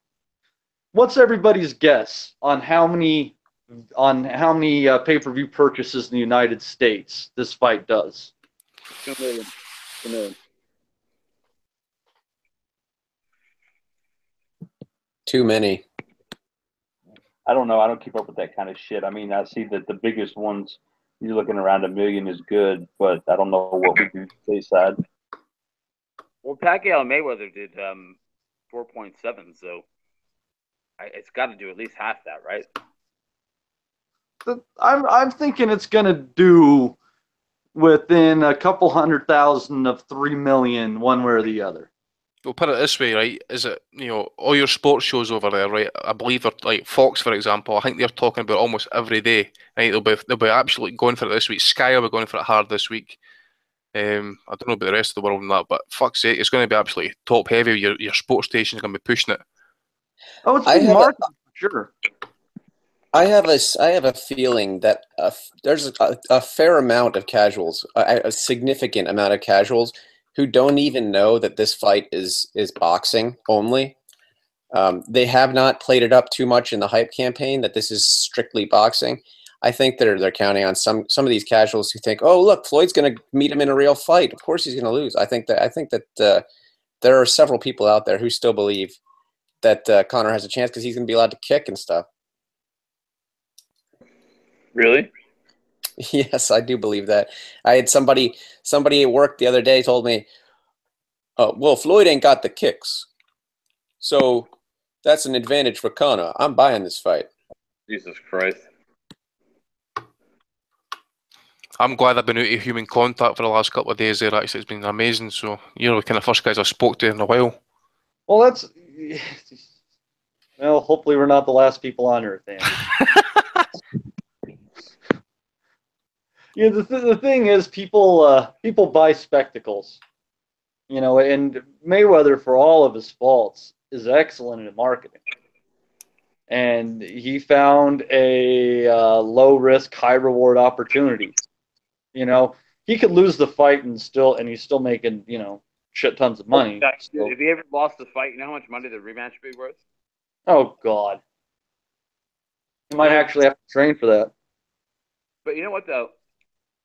What really pisses me off is, all right, look, I know the guy is hard up or whatever. He presents himself as this flamboyant, unbeatable fighter, and he has so much money he doesn't even know what to do with it or whatever. When in reality, he owes the IRS $35 million. And he actually asked them basically for like a college student who didn't get his paper in on time. Excuse me, professor, could I have an extension? And so that's what he's doing. What pisses me off, though, is that originally he wanted to take the Mexican Independence Day weekend from Canelo, with the Golovkin fight. They wouldn't let him do it because the pay-per-view had already been set. All the plans were already in place or whatever. So what does the bastard do? He fucking schedules it 2 weeks before. And he sucks the fucking life out of the casual pay-per-view market or whatever. So there are going to be a lot of assholes that buy the fight, and they're going to be dissatisfied, right? Lawsuits are coming. Once they watch this absolute farce, they're going to be like, fucking shit, they ripped me off again. I'm never going to buy another pay-per-view. And you know what's going to happen? It's gonna fucking tank Canelo Golovkin, and that's a fucking shame because this is the best fight to be made in boxing.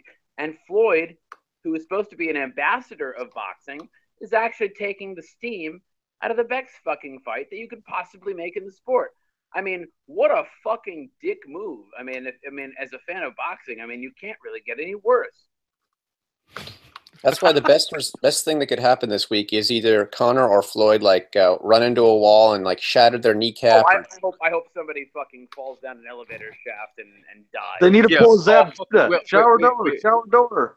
Wait, but I seen Ryan Scally actually tweeting the other night that I actually kind of agreed with it because I wouldn't be surprised if you hear the injury card coming out with Floyd or one of the fighters and that's to kind of help push it a wee bit, get the numbers up. I've not looked at the betting whatsoever, but I think Smedo said last week actually that it was way too fucking close.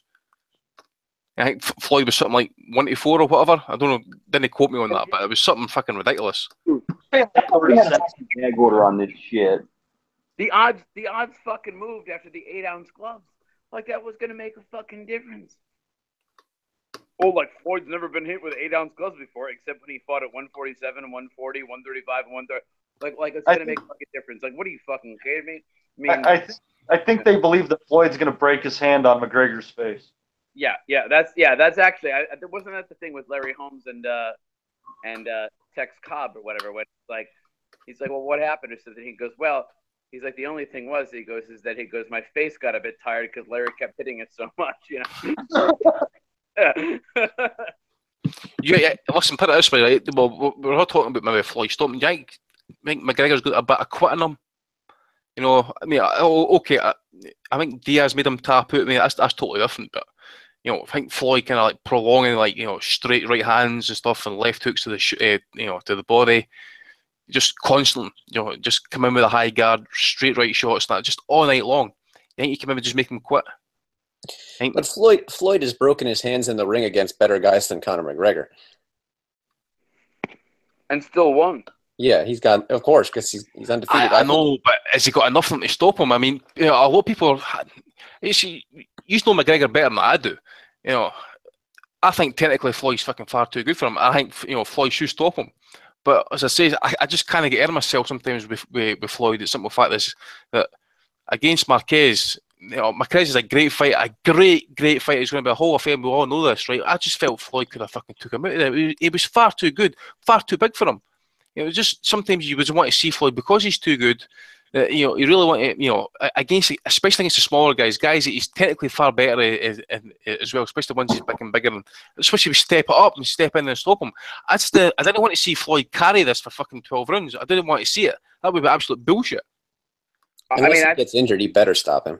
Yeah, I think that given the fact that, I mean, he's literally fighting somebody in his boxing pro debut, I think that Floyd has to feel like, if I don't stop this guy, that it makes me look bad. I think just his pure ego, right, will make him feel like he has to stop McGregor. I mean, he has to. I mean, if he maybe he doesn't really give a fuck.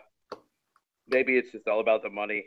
Maybe he's just taking this as just sort of a fucking farewell, and he doesn't really care how he wins. He just wants to win and grab his, you know, cash bag and just run off into the sunset. Maybe that's the case, but I have to think that his ego is too big to let Conor McGregor go 12 rounds. I mean, his sport and his serve. After Conor called him a monkey. He's got to stop him. Well, one fight I was thinking about there. Called him a monkey, man. Well, I believe that now, but I was just thinking about Floyd against Ricky Hatton, right? He did, you know, he got to stoppage in that fight. Ricky was honestly coming forward all the time. Now, you know, McGregor, I just don't think he's in the same class as all that, right? So if he's coming forward like Ricky Hatton did, for example, and if Floyd can pick Hatton off, he's surely going to pick off McGregor. Surely, fuck. What was that, though, 10 years ago? Exactly. I mean, you know, as I say, you look at Floyd's looking massive, and so is fucking McGregor. Is drug testing for this fight? Anybody know? Nevada. I don't know. Pure shite. Should fucking forget about it. I don't know about you guys, but on a personal level, I really love drugs. Yeah, well, you know, that's not going to come to a surprise. There's too many people. I think we all knew that. Okay, I just didn't want there to be any lingering questions. Shit. Okay, well, I think you've provided all the doubts. Avoided. So, well, does anybody else have any thoughts on this? I unfortunately got to wrap this up right on the hour because I got to go do stupid political things in my dumb, stupid life. Aren't you going to be running for? I'm actually going to a neo-Nazi rally. Oh, fuck you! I heard you're going to be running for an actual position in the Libertarian Party. Is that correct? No. You missed that up. He was running for a position of the white supremacist party. Oh, he's the new Grand Dragon. Hillbilly motherfucker. Anyhow, anybody have any more thoughts about the fight? I've got a question. I've got a question for you, Matty. Hold on, Andy has a question. Hail, Matty. Matty, are you a pointy head? Oh God, no, man. I'm really opposed to aggression, but I don't know that it's necessarily wrong to punch a Nazi. You know, I think it's probably a good thing. I tell you, it's been absolutely different this week. Like, honest to God, I'm seeing the messages I'm getting right now. They say, "Oh, it's too yankified this week. You're fucking taking over." Fuck's sake. Oh, it's been one fucking week. You know, Jesus Christ. They want to feel really bad. The mayor of my town is British, and he's a real fuck. So. He's English though, isn't he? Yeah. He's actually English, so we can't blame the Scots on that one. Sorry, Andy. I don't want to group you in with those fucking Englishmen. That's good. It's all Adam Smito's fault. And let me tell you something. Okay, we're going to make this podcast So very, very great again. I mean, it's going to be tremendous. It's going to be unbelievable. It's going to be something like you've never ever seen. We're going to make the Nuthouse great again. Believe me, it won't even take that long. We're going to make it great again. Oh, Lord. So, well, I would like to thank everyone for having me back on. This has been fun. Sorry we didn't do the normal course of events as you got it. A little bit off the cuff, but I hope everyone enjoyed it. A little bit of variety is always a good thing. I'd like to thank everybody that was on. Gabe Lewis, Andy Patterson, Donnie Baseball, Rob Kelly. Who else did we have? Was that everyone? It was, but I don't think we looked at Hater Dave. Hater Dave. How can we forget Hater Dave? You gotta love Dave. Where you go for Belly of the Week? Anything? I was gonna say, or also we had a couple of Twitter questions. Andy could take over if you need. Yeah, if you guys want to take it over, you guys take it over. I got a bell, but thank you very much. This has been Matty D reporting from Frankfurt, Germany, 1943. Love you guys. Peace. Later, Matt. See you, Matt. Ciao, bro. Fucking hell. Is he on the mango weed tonight, aye? Right. I didn't know he had to leave after 2 hours. That's unfortunate. Hater, what you got for Belly of the Week? I know you fire some up in the chat there, but I've not got them. As I say, this has just been absolute, clusterfuck this week. Just put it all together. Yeah, I got two. I got a YouTube comment I saw while I was rewatching the Crawford fight. Adam Cattrall as well. He's getting a fucking vote. Absolute penis. I don't even know who the hell that Who guy is that prick? I don't know. He has some boxing podcast for casuals, and He fucking blocked you and all, eh? I know. Yeah, I'm blocked too. I'm surprised because I never heard of him before. Prick. So I got this one from a YouTube comment. It's not the body shot that he took that we are calling him a bum. It's that precision body punches like that are very hard and rare. So he got hit twice on the liver, man. That tells you his defense is garbage. This nigga was throwing loops like Carlos Maidana. I'm done. Fuck's that? Just some idiot on YouTube who thought that Chino goes by Carlos Maidana. Another one was, now this is Teddy's pound for pound list. In part, it goes to Teddy. I don't agree with it. I guess it's good. This is good. I don't think Thurman belongs on there. I don't think Lomachenko belongs at number one. But worse was whoever the hell decided to post that up. And I don't know who was responsible for this, but Errol Spence had the Cuban flag next to his name. I assume that Teddy did some sort of last-minute change, switched out Rigondeaux and Spence, and they left the Cuban flag. I'm speechless. Wait, I got a real good one. You ready? Uh-huh. Okay. So, fuck, I just missed it. Wait, there we go. Okay. Absolute clusterfuck, as it says. This is a really good one. So, apparently, this is ESPN's MMA infographics, a breakdown of the Conor McGregor fight. So they have various different attributes, right? And they have like a checklist so that like if one guy has the edge in one category, it would be on his side. And if the other guy has the edge in the other category, it would be on the other side. So Floyd has check marks, or as they say in the UK, tick marks in all the boxes next to his name for timing, speed, and quickness. But perhaps curiously, Conor McGregor apparently outpoints Floyd Mayweather on accuracy, on power, and on his chin. Which, by the way, Floyd Mayweather, you can say whatever the fuck you want about him. Floyd Mayweather has probably one of the greatest chins in the history of boxing. The fact that fucking McGregor has a better chin than Mayweather. I mean, right, we've got a front runner, Donnie. What was that? What was the name of that one? MMA infographics. I believe it was actually maybe an ESPN checklist, actually, but that's where it came from, was the MMA infographics. And we'll give a shout out to the fellow who sent it to us. It was V Klitschko _ so yeah, he sent it to us and he hashtag value of the week. And I have to say that is one good one. That is a fucking belter, actually. I mean, to be honest, Steve being discarded, into suspension for a week. I've not been fucking keeping check. I thought Matty was on the ball this week, until we got to the belly of the week, but I've got fuck all at the minute. Apart from this Adam Cattrall gadget, I mean, this motherfucker. I mean, I don't know who he is. This. I seen his name getting thrown about. I think Brian King had been talking to him for a wee bit. So I decided to go into his fucking, his Twitter page, and I seen that he's fucking blocked me for whatever reason. I fucking the idea. I never messaged the guy or whatever. Dave the Hater's been blocked as well. He's never been in contact with him. What the fuck's the deal with this guy? What's been getting said? Anybody know what the fucking score is here?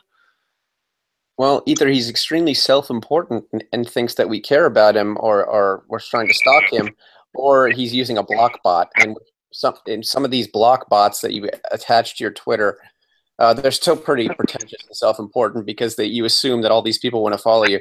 But it blocks people automatically based on who they follow. And if you follow the wrong people, you get blocked.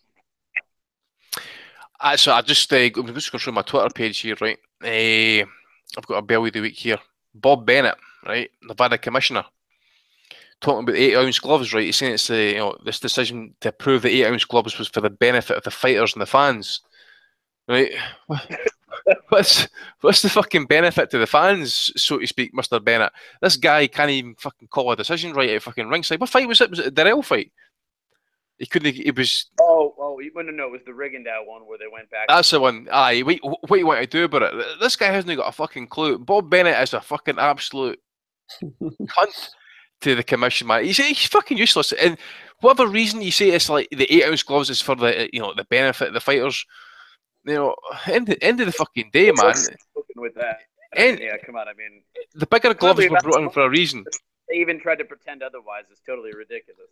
He's been an absolute fucking prick with that one. And, Bob Bennett is always, he's, there's something right with that cunt at all. So he's fucking definitely going on that list. But, as I say, I've not been keeping track of anything like that. So if it's nothing else we've got on there, it's just the MMA infographics is going to be the winner of that one. Like, does anyone got any other shit? No. Wait, I think there was one other one though. Let me just look real quick. I'm gonna look at my tweets here. Sorry, somebody sent me another one. I think. Let me get the hashtag going here. Shit. Yes, Carla Garlett on the YouTube chat. There's no direction because it's just been an absolute mishmash this week because Steve's away at the last minute. We went today. We're all having a baby this week. Just take it as it comes. Yeah, well, yeah. Stop fucking complaining. No, you're right. All right. Well, there was. I know there was another one, but I'm gonna leave it alone. There was one that was good though. Is it racist? No, it wasn't racist. It was just a good value of the week. But well, I'm pretty sure that MMA infographics is a pretty solid winner. Yeah. All right. Yeah, we'll give it to that then. I guess. Yeah. We have to. Right. Get to them. As I said, we're absolutely dying on our arse. McGregor clearly has the edge in accuracy, power, and chin. That's definitely up there. As I say, it's actually been an absolute just put together this week. We're all been having a few beers. Donnie's half pissed. I'm half pissed. Matty came in there to see how it was going to go. Steve's away. Maybe back next week. I don't know yet. But it says nothing else really to talk about. So just shut it off. Sorry to you guys and that, but this is we do what we do. So see you later. All the best. Well, hang on. So we need to thank Hater Dave Loback. We need to thank. Yeah, you deal with that shit. I don't care. I'm going to get back into the wine again. And thanks to Rob Kelly and Gabe Lewis and Matty D. Matty Gialinetta for coming out of retirement for one night to bring us the podcast here tonight. And we also, of course, need to thank all of our listeners for listening through what is a throwback a little bit to the old days of a very, very freewheeling podcast. Steve Wellings will be back next week to restore order, and Eddie Hearn is still a cunt. So for all of you, thanks so much, and have a great night. I'll tell you. I'll just finish off by saying this. See, about fucking 5 years ago when we started doing this shit, before we went live, but they'd actually been just chopping it up before we actually put it out for a podcast. So anyway, guys, see you next week.